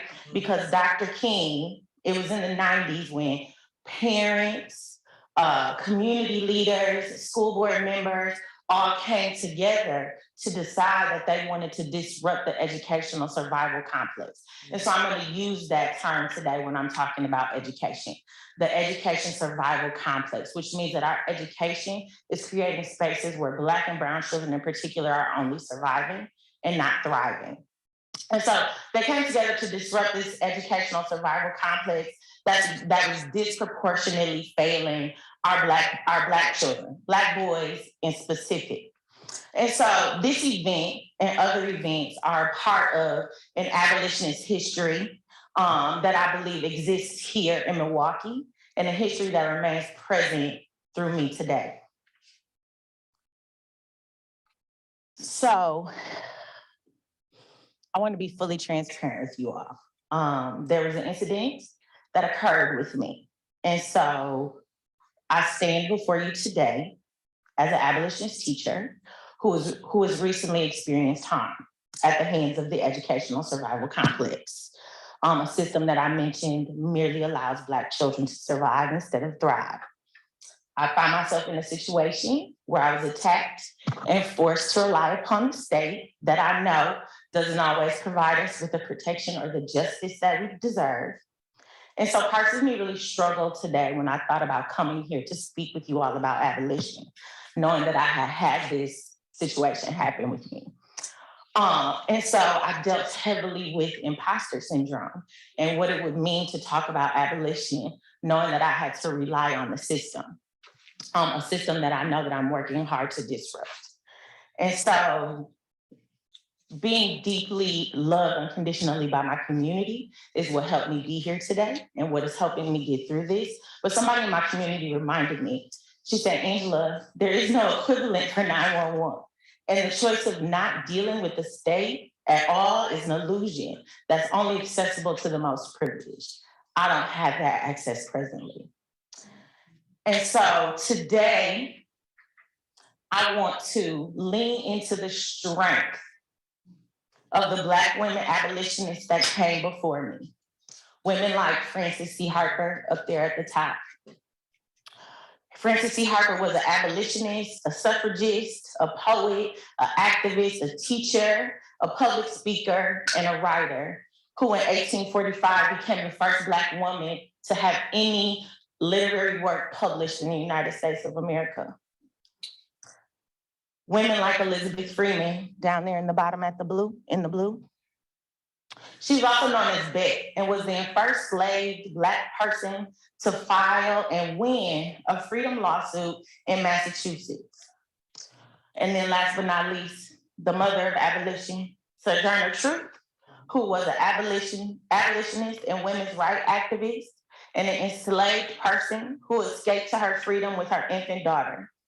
In 1828, she went to court to recover her son and was the first Black woman to win a case against white men. I am because they are, and because they are, therefore I am.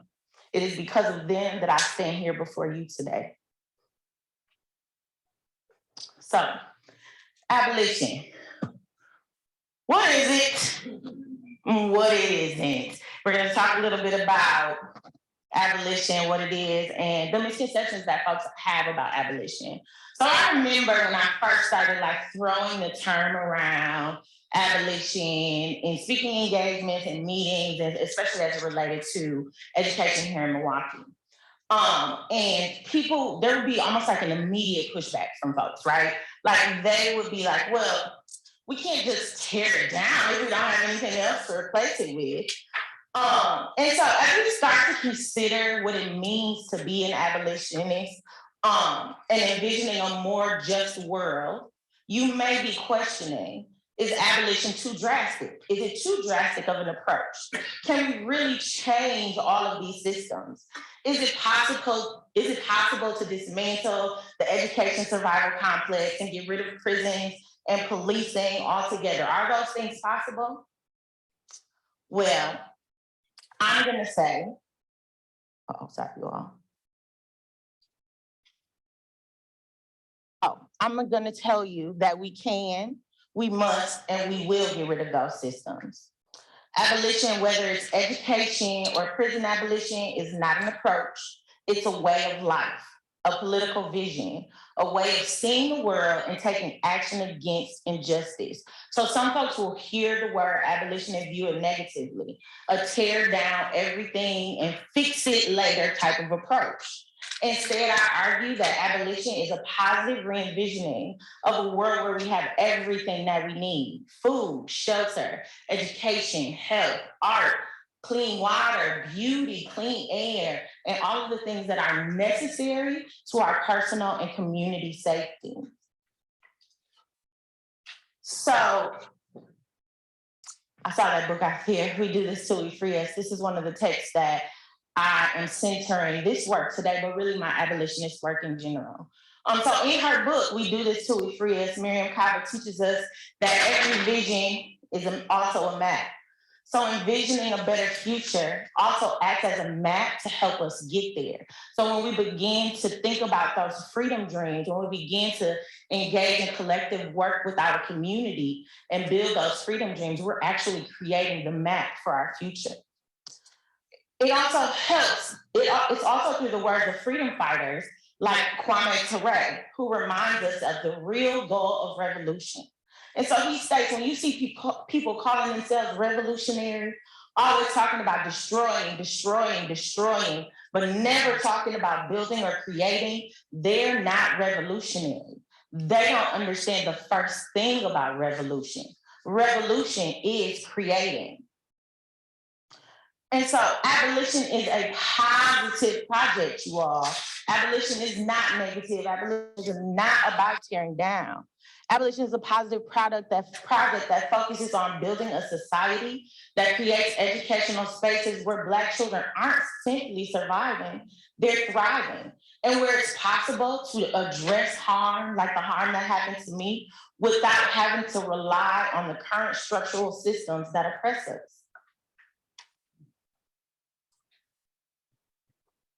One of my favorite drawings. When we think about the system, right, there's always this necessity to want to reform the system. And we see reforms in education like No Child Left Behind.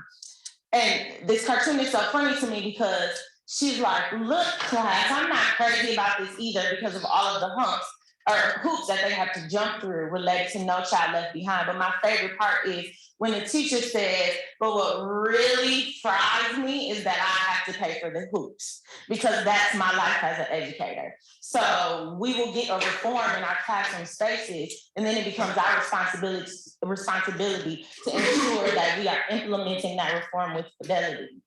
So when we think of the system, history has shown us that we have to do more than just change, adjust, or reform even a single piece of this oppressive system, because another piece is simply just going to pop back up in its place.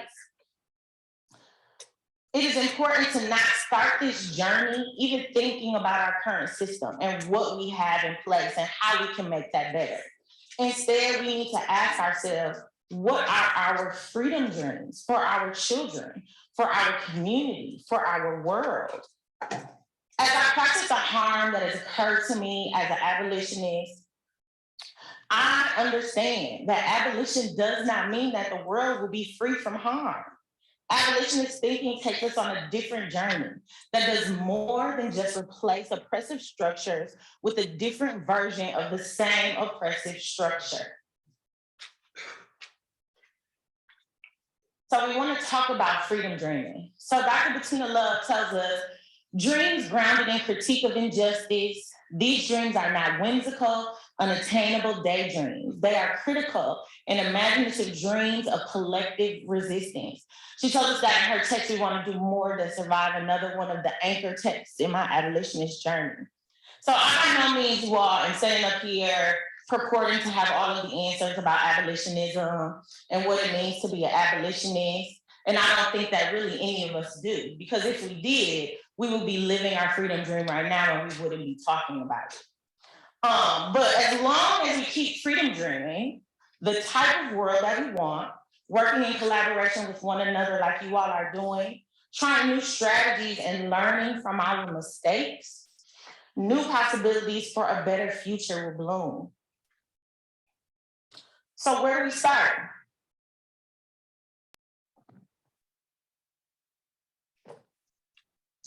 Number one, the most important part, whenever I'm talking, I probably even brought this up in my time with Echo Valley, when I talk about equity work, anti-racism work, abolition work, it starts to transform in yourself. That's number one. Number two is you have to have the ability to freedom dream and freedom dream collectively with community. And the third and most easy part is just to change everything.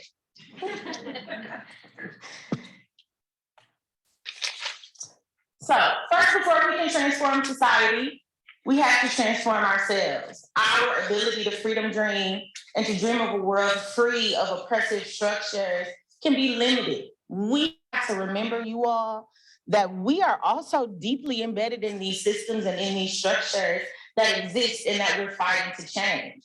Issues like white supremacy, misogyny, classism, ableism, racism, transphobia, and homophobia are all internalized by even the most principled of us. I'm standing here today in front of you telling you that I internalize white supremacy. I internalize transphobia. I internalize racism and misogyny. I internalize ableism. And so we have so deeply internalized these qualities of oppression that if oppression somehow magically ended today, we all walk outside, oppression's gone, yay. We are likely to recreate the same oppressive structures that existed before. Being authentic is the most important part. Being authentic and intentional in our relationships with one another and working collectively, not in silos, not as individuals, helps us to not only freedom dream possibilities for a new world, but freedom dream possibilities for ourselves. It's one of my favorite freedom dreamers right there, Ella Baker. So second, we must have the ability to imagine, build, and experiment with new structures that allow us to become more principled in our actions. Abolition moves beyond gimmicks and quick fixes to examine the root causes of these systems and how they function within us. So I like to call Ella Baker the coalition builder. And so thinking like her, she, I feel to me, is one of the most often overlooked political organizers and activists and educators whose work was centered in the belief, and this is a direct quote from her, that strong people don't need strong leaders. To me, that means that if we give the community everything that they need to be strong, there won't have to be an Angela Harris. There won't have to be a Dr. King or a Malcolm X. She was a coalition builder, like I said, and was fundamental in establishing organizations that I'm sure you all are familiar with, like SCLC and SNCC and the Southern Conference Education Fund. She approached her work though through a dismantling of hierarchy.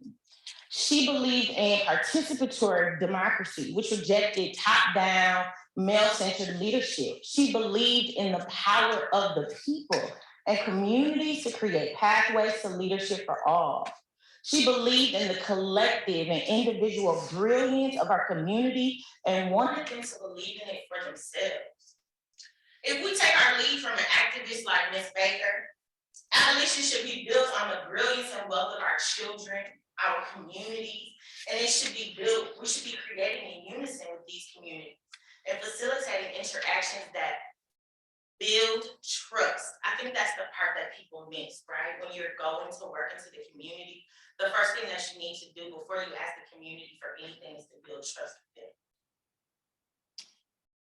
We need to build communities where people matter to each other and fight together to create a home that reflects their hopes and dreams and counteracts oppression, all while trying to build a new future at the same time. Sounds daunting, doesn't it? I don't know if you all have noticed, but I really today was very intentional about centering strong Black voices. And so, third and finally, the most important part, we must change everything. This is Ruth Wilson Gilmore, and she reminds us that abolition requires that we change one thing, which is everything. Abolition is not absences, abolition is presence.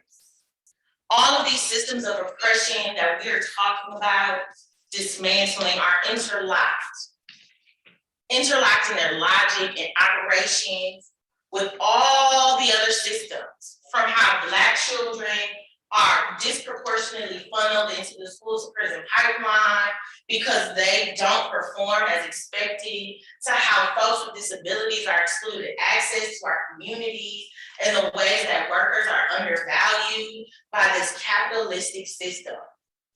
Changing everything might seem like an insurmountable task, but it also means that there's so many possibilities, you all, that there's so many places that we could get started. So starting your abolitionist journey shouldn't begin with questions about what we already have and how we can make it better.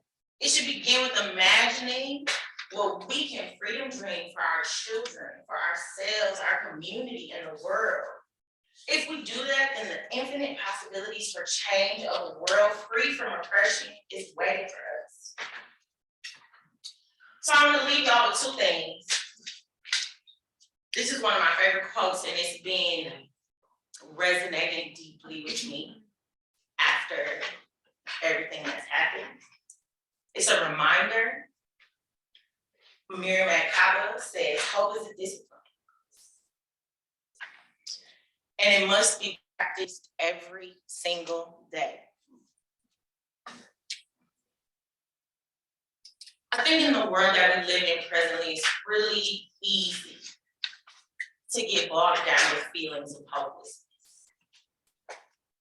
That things are bad all the time. We get on our phones, on Facebook, on TikTok, or on Twitter, and you're doom scrolling, and you see all of the horrible things that are happening and the bad that's happening all the time. And you begin to feel like nothing will ever change.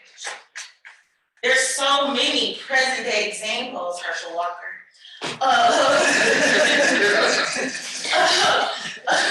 that make it feel like it's being proven to us, right, in multiple different ways.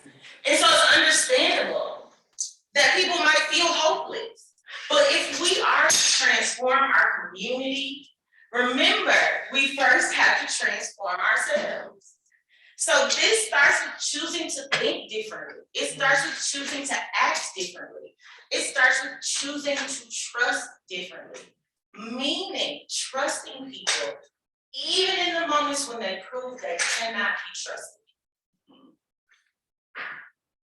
Hope is believing that in spite of what you see every day, a better world is possible. Hope is a long-term journey. A long-term journey of understanding that we are just a small part of the story. And we're planting seeds in others and in ways that we may never see grow. That's the reality, you all. When the story is told of how oppression ended, because that's my freedom journey, when that story is told, my name likely won't end up in the book. A lot of our names likely will not end up in the book. But for me, the work that I'm doing, if it touches just one or two souls in the world, then I'm grateful. If the work that I'm doing, that I'm taking a stand on, benefits my community in any way, I'm grateful. If the labor that I give to my community helps a fellow community member, then I am grateful. And that's hope. The last thing, and I think the most important for me, is joy. And particularly Black joy, as I'm a Black woman. But again, Dr. Love tells us joy is crucial for social change. Joy is crucial for teaching. Finding joy in the midst of pain and trauma is the fight to be fully human. And I'm so glad that we came here together today in joy to honor folks who have done this work and have proven to be assets to our community and transforming our community. And so when we, especially us folks of color, make space for joy, we are recognizing in that moment our full humanity, our strength, our resilience, our determination. Black feminist Brittany Cooper reminds us that joy is critical to reinvigorating our capacity for a new vision. When we don't have joy, we don't have compassion. We don't have self-care. We don't have self-love. We don't have grace for others or ourselves. Then it becomes easy to slip back into that hopelessness. There's no world, you all, for abolitionist practice that I believe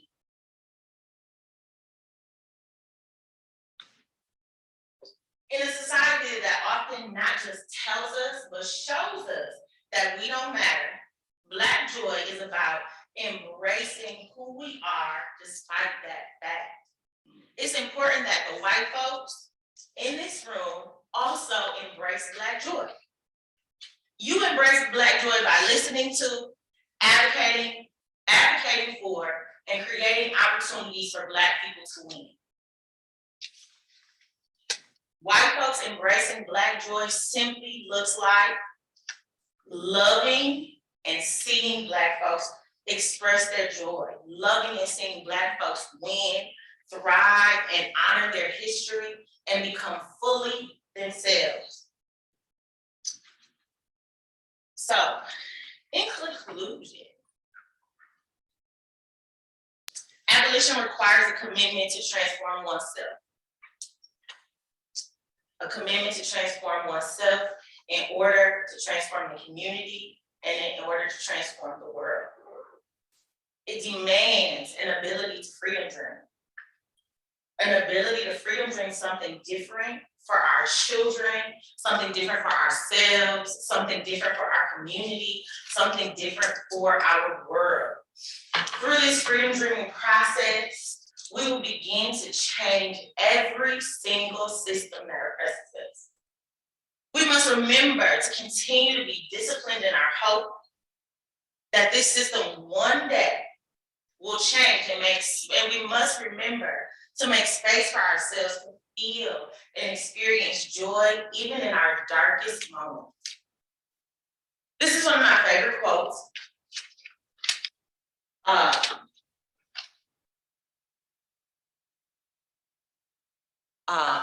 When I've done protests at the end of meetings, sometimes at the end of presentations like I'm gonna do today. And so how it works is I say, you repeat after me, and we just increasingly get louder and louder. I'm a teacher, you all sound like And it goes like this: it's our duty to fight for freedom. It is our duty to fight. It is our duty to win. It is our duty to win. We must love and support each other. We must love and support each other. We have nothing to lose but our chains. We have nothing to lose but our chains. It is our duty to fight for freedom. It is our duty to fight for freedom. It is our duty to win. It is our duty to win. We must love and support each other. We must love and support each other. We have nothing to lose but our chains. We have nothing to lose but our chains. It is our duty to fight for freedom. It is our duty to fight for freedom. It is our duty to win. It is our duty to win. We must love and support each other. We must love and support each other. We have nothing to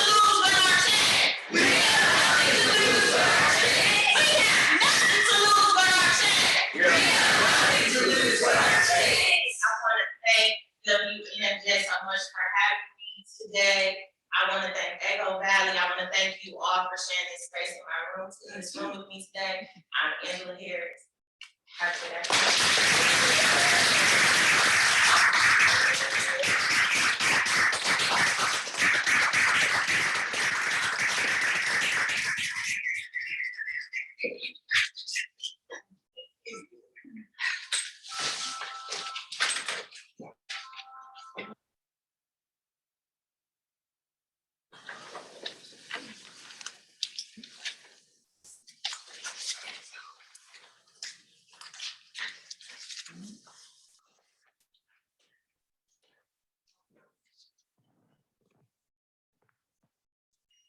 Well, that was pretty inspiring, I thought. I think the last time I had chills like that was when I was in revolutionary Zimbabwe and the peasants would be chanting slogans of freedom. And like, that's, yeah, wow. Thanks so much for those wonderful, inspiring words, Angela. And we've had such fantastic winners today too. I mean, art and, you talked about inspiring. Oh, yes. You know, when I think about stories are powerful, experiences are meaningful, and that's what's going to transform our communities. Learning from that, the legacy of that, and it's like we were just hearing about. You know, you plant seeds. That's a vote of confidence in the future that we're going to. And we see that we're going to enjoy the fruits of that, whatever we planted. That's and we need to, and just. Thinking about Angela's comments there, I was thinking about the Arundhati Roy quote about, we know another world is coming, because if you listen, you can hear her breathing. And I'm just paraphrasing it, but it's breathing all around us all the time. I'm John Peck, by the way. I'm on the board of Wisconsin Network for Peace and Justice. I was asked to share a little bit about where the state of the network is right now and help facilitate the election process, which we have to do at this meeting as well. But I did want to just share a few thoughts about why I'm involved in the network. So you heard Judy Miner sort of welcome us here today. Julianne, some of us have been involved in this network almost from the beginning. I think I first got involved in 1994 when I was I had a clueless grad student at UW-Madison who came from a farm in Minnesota. Where actually my parents were pretty radical thinking back to it. They were back to land hippies and went to UC Berkeley and so on. But in my community, I was thinking of Tanetta's story. I don't know if people know, but my sister is adopted African-American. She was the only Black student in our entire school district. The entire school district. In the 1970s and 80s. And I will never forget my parents. Oh my gosh. I give them a lot of courage. They had a "We Are the World" float in the 4th of July parade in our small town in Minnesota. A "We Are the World" float. And right behind them was the John Birch Society float. And people were spitting on us, throwing beer bottles at us, calling my sister, well, we've heard the names, and worse. And then, had that experience. And then I was thinking back, wow, that was like my first maybe experience as a kid of racism, really over racism as a child. And it's really transformative. We had a long discussion with my parents afterwards about this, which was good to know too. And then I'm thinking about, well, this is not just my community's experience, this is all around the world. And this was happening in 1980s, 70s, 80s. And I'll never forget too, as a kid, we collected school books from my school in Minnesota to send to Mozambique. This was during the anti-apartheid struggle. And there were refugee camps there with schools. And they're trying to help children there learn who couldn't go to school under apartheid. And we sent boxloads of books to Mozambique, and we were really proud of it. And got shipped off somehow to get there. And then we found out 6 months later that white soldiers had attacked the school, killed a bunch of the teachers, burned all the books that we had sent to that school. And I'm going, wow, that's racism in our time and place. And so I'm hoping we don't want to dwell too much on the the persistence of the injustices in the world, and how can we get beyond that? And that's where something about the network. I mean, people are asking me to like share a little bit about why I got involved in the network, and part of it was I was looking for inspiration. I was looking for kindred spirits in the struggle, and that's something I found in the network, which is why I really encourage all of you to have not gotten involved more before. This is a great opportunity to join the Wisconsin Network for Peace and Justice. By joining the network, you're going to be involved in these struggles. Whether it's fighting neo-colonial resource extraction in our state. I mean, we've won some of those fights through the network. Stopping mines, horrible mine projects. We've been involved in challenging the prison industrial complex in the state. And that's where I first met Father Murphy. You know Father Murphy? Liberation theology priest. He and I and about 10 other people were at Supermax. We were at the groundbreaking ceremony of Supermax. And Tommy Thompson had the golden shovel. So it was like literally digging it into the ground. We were behind him with signs saying, we do not want more prisons in the state. Some state trooper dragged me off or whatever. But that's, that was through the network that I met someone like Father Murphy. Walt Persett. Some of you might know the legacy of Walt Persett, fantastic initiality activist up north who was fighting the mines, fighting all those things. So I mean, that's something as part of the network we can all be involved in. And are we, not only are we dealing with the military industrial complex, the prison industrial complex, I would say we're dealing with a fossil fuel climate injustice complex, right? Railroading its way through the state. We have bomb cars parked in Milwaukee here, tar sands cars. We have pipelines, all this is part of the same system. So I was asked to say a little bit about the state of the network. Well, the state of the network is we have 70 plus organizations involved, which is fantastic, all across the state. And I am certainly, I work with a part-time, I'm a farmer part-time, I teach part-time, we're all have many hats we wear, we're all multifaceted. I work with family farm defenders. But part of what the network does is it bridges these divides. We've heard a lot about the rural-urban divide in the state. Milwaukee, Mass versus the rest of us. That type of thing. Which is right into that. I know that feeling too. It's a lot of places I've had to visit and work with. But the network is bridging those gaps, right? We're building coalitions between communities. We're crossing issues. We're bringing people together. And I can tell you right now, there's strength in diversity.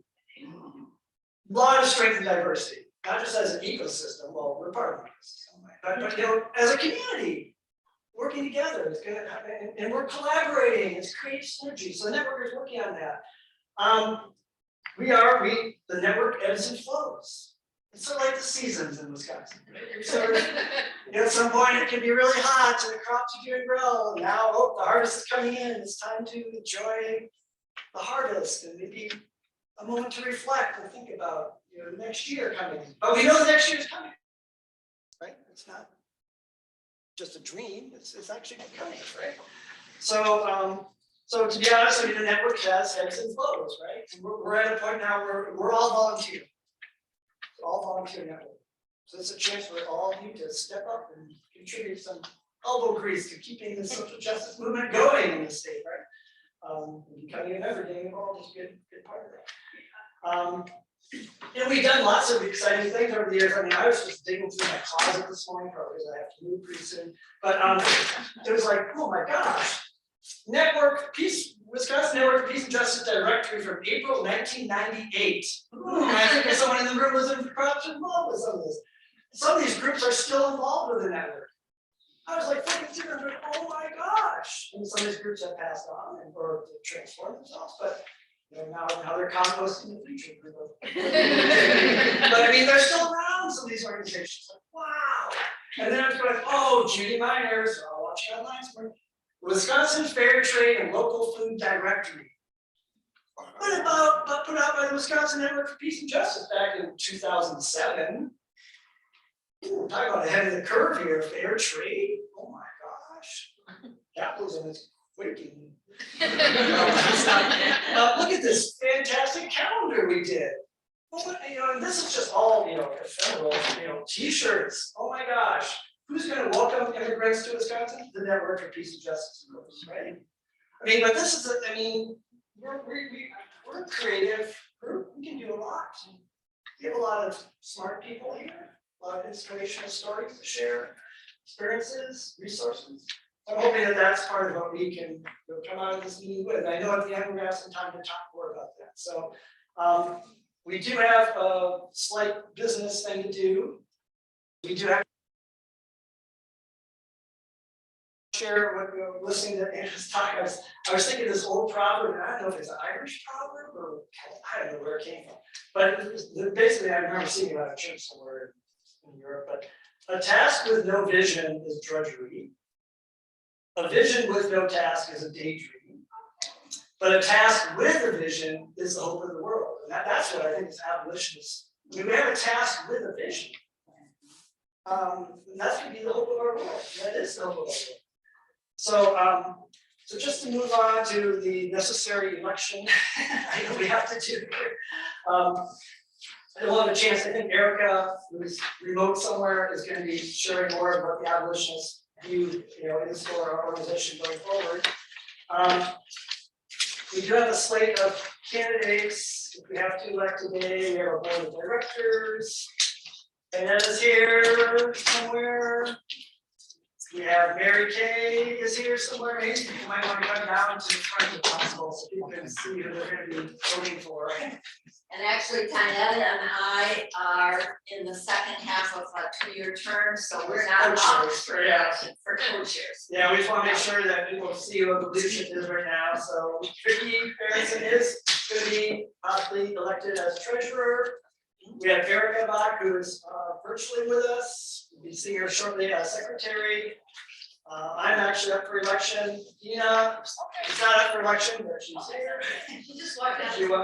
Deborah's not up for election either, but she's also here. So returning is still going on. That means they're in just finishing. Second part, and then we have the other person who's been nominated, unfortunately cannot come today, who's unfortunately ill, is Brad Geyer. So just wanted to briefly mention, some of you might know him. I 20 years as the president of he was president of Janesville chapter. He's now the chapter contact with Madison branch of expertise.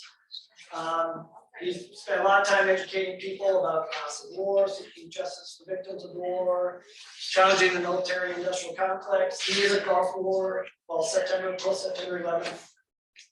Desert Storm veteran.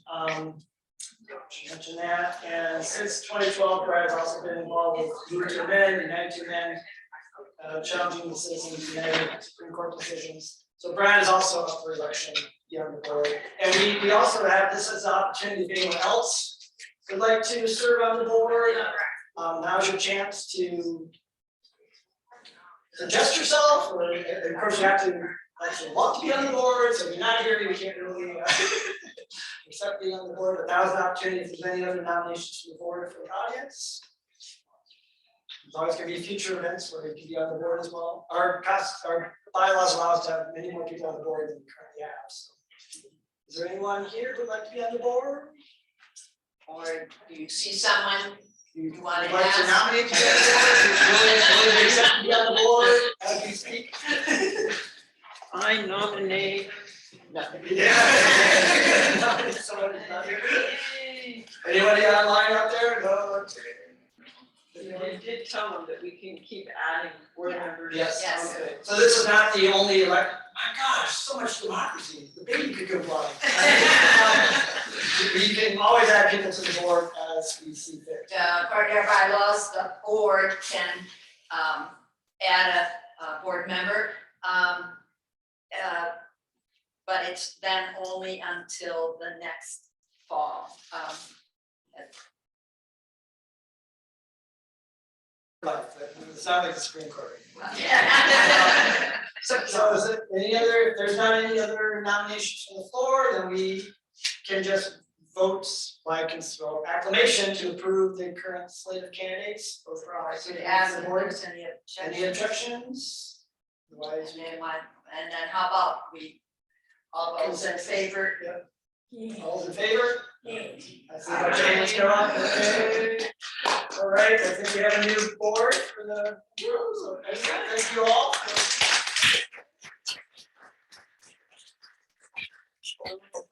We have our Erica, who's up here online, it's gonna be. Oh, okay. We continue the program, so thank you all for, and remember, this organization is very wide open, anyone can be involved.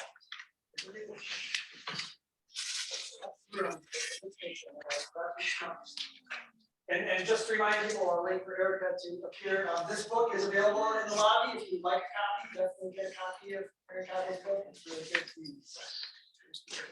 Let them know it's a free copy. Yeah, and it's free. The donation suggested is totally free. If you want one, take one. Could you say the name of it again? We do this totally free, it's really good. Hey, John, can you tell Erica that she's got to show her picture? Erica, can you? Oh, there she is. I see her. Hi, Erica. Hi, everyone. I'm going to take a brief moment here to ask for a moment of reflection following both the business of WNPJ, but also the very important business of abolition. I also need to say, for those who are able-bodied, please take a moment to stand, to stretch. I'm going to ask us to do some stretching of our collective muscle. So if you need to stretch from your physical muscles and you're able to do so, feel free. I'm also having some challenges with my part of the presentation. So you can use a moment of time while I ask for our amazing talent, either Judy or Vicky, if there is any way to run the link from where you are. And if there's not, then I have a workaround. Justice and peace and liberation all require creative solutions. So that is just a question that I need to check in with you all. And I'm not certain if you can hear me.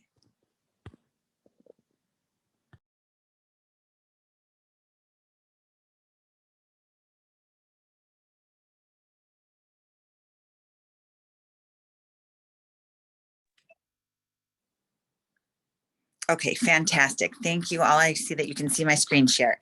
Okay, so what I'm going to ask us to do is after you've taken a moment to stretch, I'm going to ask us to get grounded in what is at the heart of abolition, as Angela Harris has so kindly shared with us and has Mr. Motley has so definitely demonstrated. And at the heart of what we're here to discuss today is the way that all of your work collectively intertwines so that we can imagine a new future. It's rooted in the reality of what we currently have, all of our assets, all of our talents, all of our abilities, as well as all of our privilege, all of our complicity, all of our responsibility. Equal, yes, and. So what I'm going to ask you to do, if you feel comfortable, is to take a moment. You can lower your eyes. You're welcome to close them. Find a blank space if you're able in this wild world we live in. And I'm going to ask you to imagine a place where you feel safe. A place where you are at peace for the most part. Where you can take a deep breath. In fact, you can do so right now, breathing in and breathing out. And there's a moment in each moment in this experience, again, as you rest your eyes, envision beyond what your eyes can see to a place where you feel safe and you are at peace. I'm going to ask you, for those of you who are physically present and also for those of you who are present by Zoom, to think of the next closest living thing. It might be a pet in your living room or a plant growing on the windowsill. It might be a bird or a creature outside your window, or it might be the person next to you at Marquette University. It might be the person who you are standing next to, seated next to, and to think about how you would want peace and safety for that individual as well. And that feeling of hope, of what that might feel like if you don't feel it right in this moment, what it might feel like in this moment. And in this moment, I'm going to ask you to take another breath. I'm going to ask you to breathe in peace. And I'm going to ask you to breathe out suffering. We are all interconnected by the pursuit of peace and justice and by the human condition of suffering. So over the course of the last year that we all have been working together, and certainly in the last 6 months since the spring committee, just want to highlight the work that you are all doing in pursuit of peace and justice, and also acknowledge that we still live in a world of human suffering. So when we talk about abolition and we look at what that means in terms of the root causes of violence, as Angela Harris had so profoundly told us, and I think highlighted for so many of us, that is a very deep question. And the reason that we as your board are proposing that is because we know that you're already doing this work. We will talk a little bit about some of you and highlight some of the work that's going on. But mainly, I think it's also important to take a look at what we mean by abolition. And I do have a presentation for you, but what I'm going to ask you to do as we go into that, and I'm going to work on the tech side of that, is I'm going to ask you to stay again in that quiet space with that deep breath. And if you took a piece of paper from the handout table, or if those of you who have access to a piece of paper and a pen, if you're able-bodied to write, I'm going to ask you to either draw a picture or write down some words. What did that place of safety and peace from suffering, what did that look like? To be safe from harm, to be safe from capitalism, to be safe from not walking out your door because you're not sure if you will make it home. What does the peace of knowing that you can live in your fullest freedom, in the dignity of all of who you are, what does that look like in words or in a picture? And I'm going to ask you to take roughly a minute or two and contemplate that. We'll come back together in just a moment.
Okay, thank you all.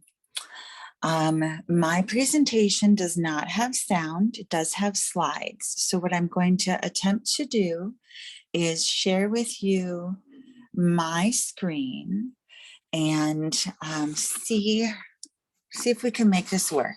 Again, please don't let the technology get in the way of the moment. So love to hear from those of you either on Zoom, if you're able to unmute yourself, or in the room, what was on your list? What was in your picture? What was part of your vision for safety and peace? Would anyone like to chat either in the chat or for those of you in the hall, you're welcome to yell. Trust in another. Keep them coming, folks. These are going to be good. Community potluck. Or potluck. Yes, WNPJ does love a good potluck. I'm gonna push you all a little bit and say, in the spirit of community, thank you, Shell. Hearing you have to have a heart, you have to have trust. Some of you, I'm curious, did anyone's picture have other people in it?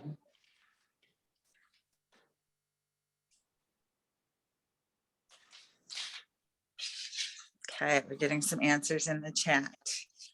Yes, community, thank you. Okay, so things like togetherness, a gathering of people, love, food. These are all common, basic Maslow's hierarchy of needs. And at the very heart of our discussion about peace and justice is the idea that every individual would have their needs met according to their self-determination, right?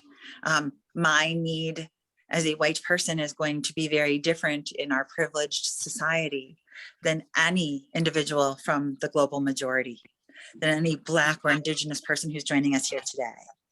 And so I am going to just encourage you all, if abolition is a concept that feels foreign to you, try to root it in that space of, and excuse me, that was a poor choice of words, if abolition feels unfamiliar to you, that you try to put yourself in that space of what it would be to have safety and peace and therefore justice, because we know that we can't have one without the other.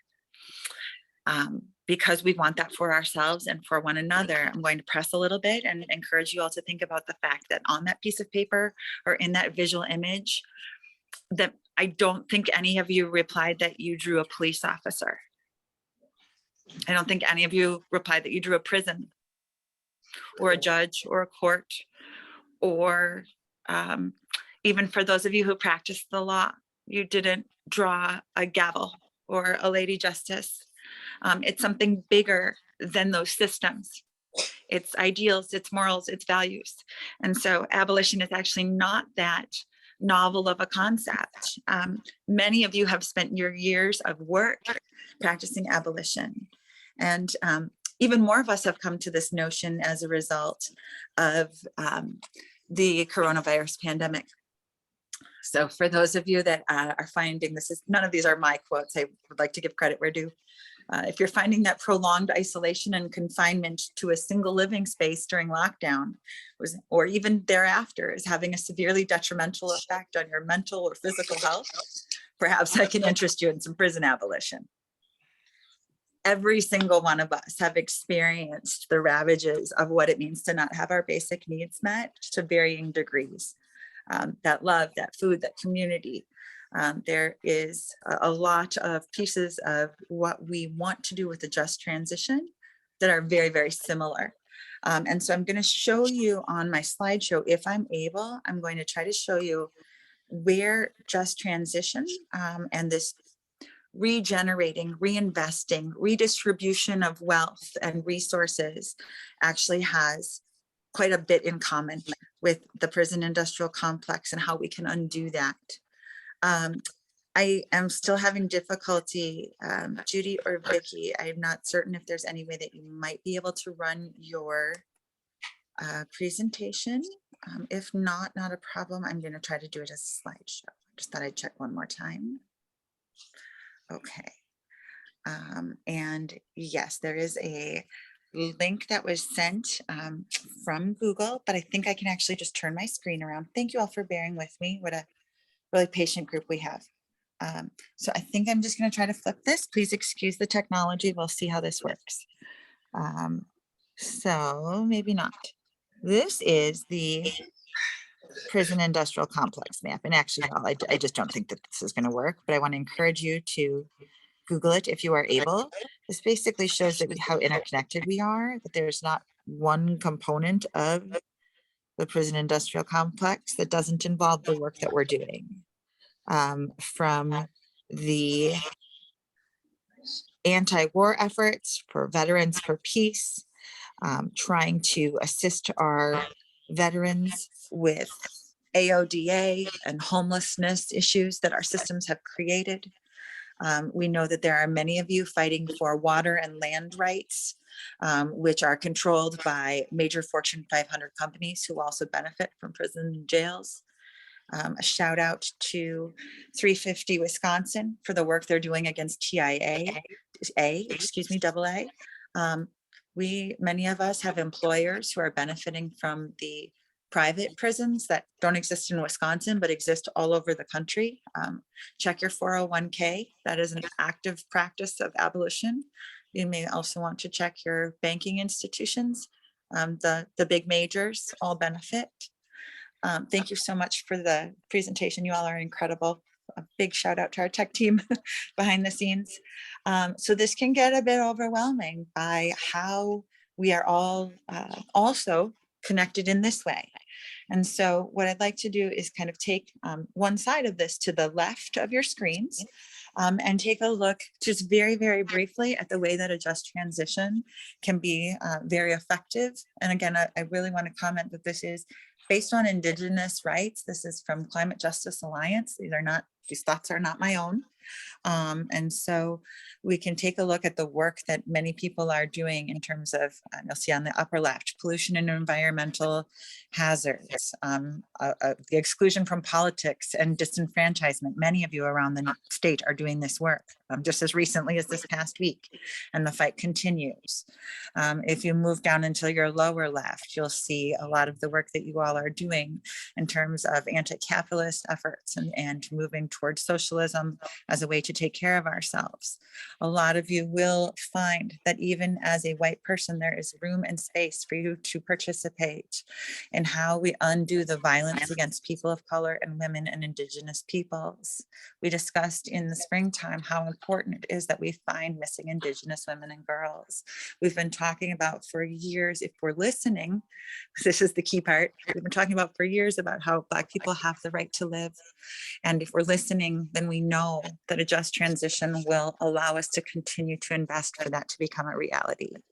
So abolition really does have to focus on the cycle of what we need to divest from, and then move us to a space where we invest in the other pieces. So if you look to the right of your screen, you can see that if we, for example, spend money on surveillance, if we spend money on fancy developers, that we will end up with things like homelessness and police brutality. I'm certainly not telling all of you who have been doing this work for 30 to 40 to 50 years of your lives. I feel like I'm preaching to the choir. But this is a way that these two intertwine. And then if I can also draw your attention to our lower right. These are the things that Mariam Kaba, who you heard about from Angela Harris, tells us that our budgets are our moral documents. That's also been said by M. Adams, who is now at the Movement for Black Lives. So when we talk about how we are funding things like xenophobia, or where we fail to take care of our loved ones who are suffering mental health and addiction issues, those aren't individual, they are systemic. And this is a way that when we spend money on those things, we don't have to spend as much on policing and prisons. And when we spend the money on policing and prisons, then we don't have the money to fight those things. So I thank you for bearing with me on the tech piece of this. I am going to ask you to enter for our next slide. And I'm going to ask you all, if you would be so kind as to close your eyes. I'm going to, or again, avert your gaze. I'm going to read this just from the screen. It will be here for future purposes. This is to remember when you get overwhelmed by our prison industrial complex, that we have frameworks, we have analyses, we have strategies that have come from the people before us. So they remind us to endeavor. After centuries of global plunder, the profit-driven industrial economy rooted in patriarchy and white supremacy is severely undermining the life support systems of the planet. Transition is inevitable. Justice is not. We must build visionary economy that is very different than the one we are now in. This requires stripping the bad while at the same time as building the new. We must change the rules to redistribute resources and power to local communities. Just transition initiatives are shifting from dirty energy to energy democracy, from funding highways to expanding public transit, from gentrification, from incinerators and landfills to zero waste, from industrial and food systems to food sovereignty, from gentrification to community land rights, from military violence to peaceful resolution, and from rampant destructive development to ecosystem restoration. Core to a just transition is deep democracy in which workers and communities have control over the decisions that affect their daily lives. They go on to say, to liberate the soul and to liberate our souls, we must decolonize our imaginations, remember our way forward, and divorce ourselves from the comforts of empire. We must trust that deep in our cultures and ancestries is the diverse wisdom we need to navigate our way toward a world where we live in just relationships with each other and with the earth.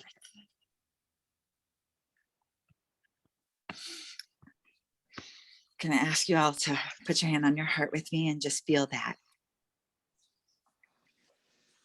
moment of opportunity. I want to thank the Indigenous brothers and sisters and two-spirited people who have done the work to share that with us. And it is incumbent upon us to continue that. I'm going to go ahead and ask for the next slide, please.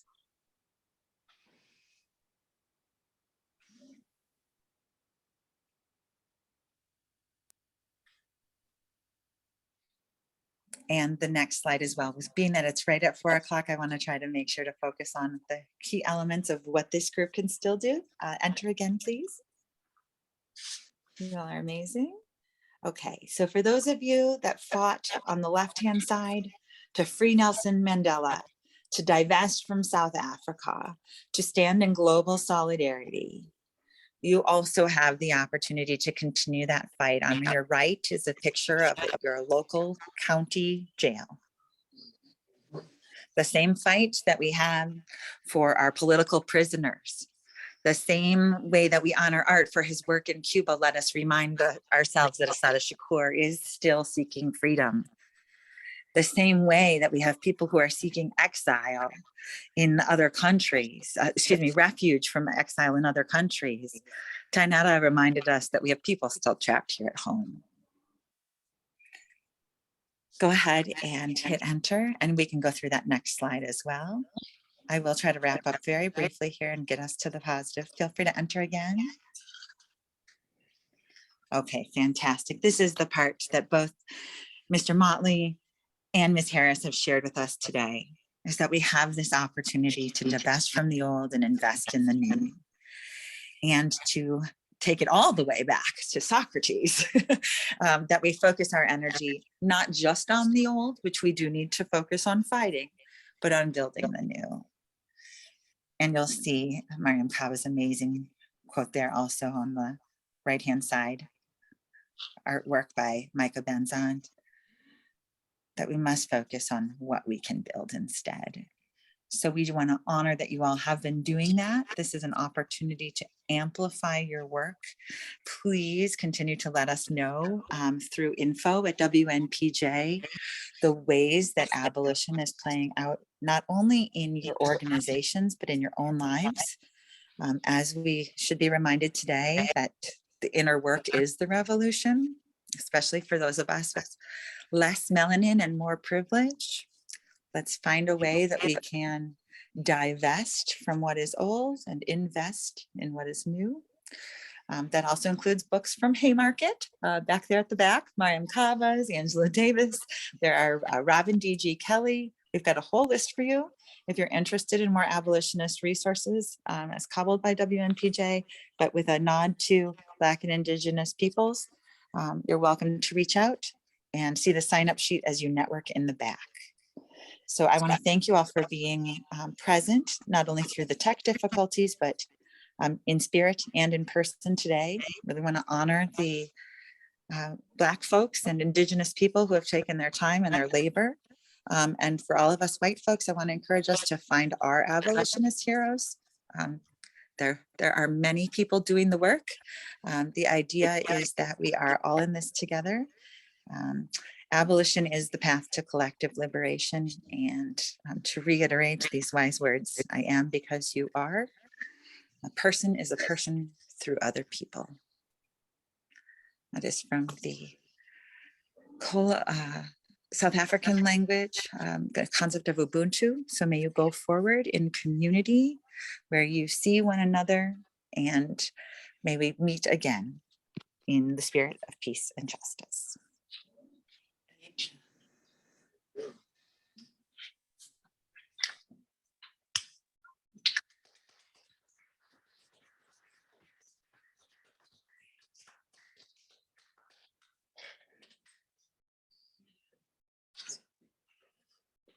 Program. Mary Kay. That's good. Yes. Thank you for coming and being a part of the program. They hope you've gotten something that's touched you. And again, we thank you. And if you know anyone that would like to join the board, you still have time to submit the nominations. And again, from our we're happy you came. We will because we must. Thank you.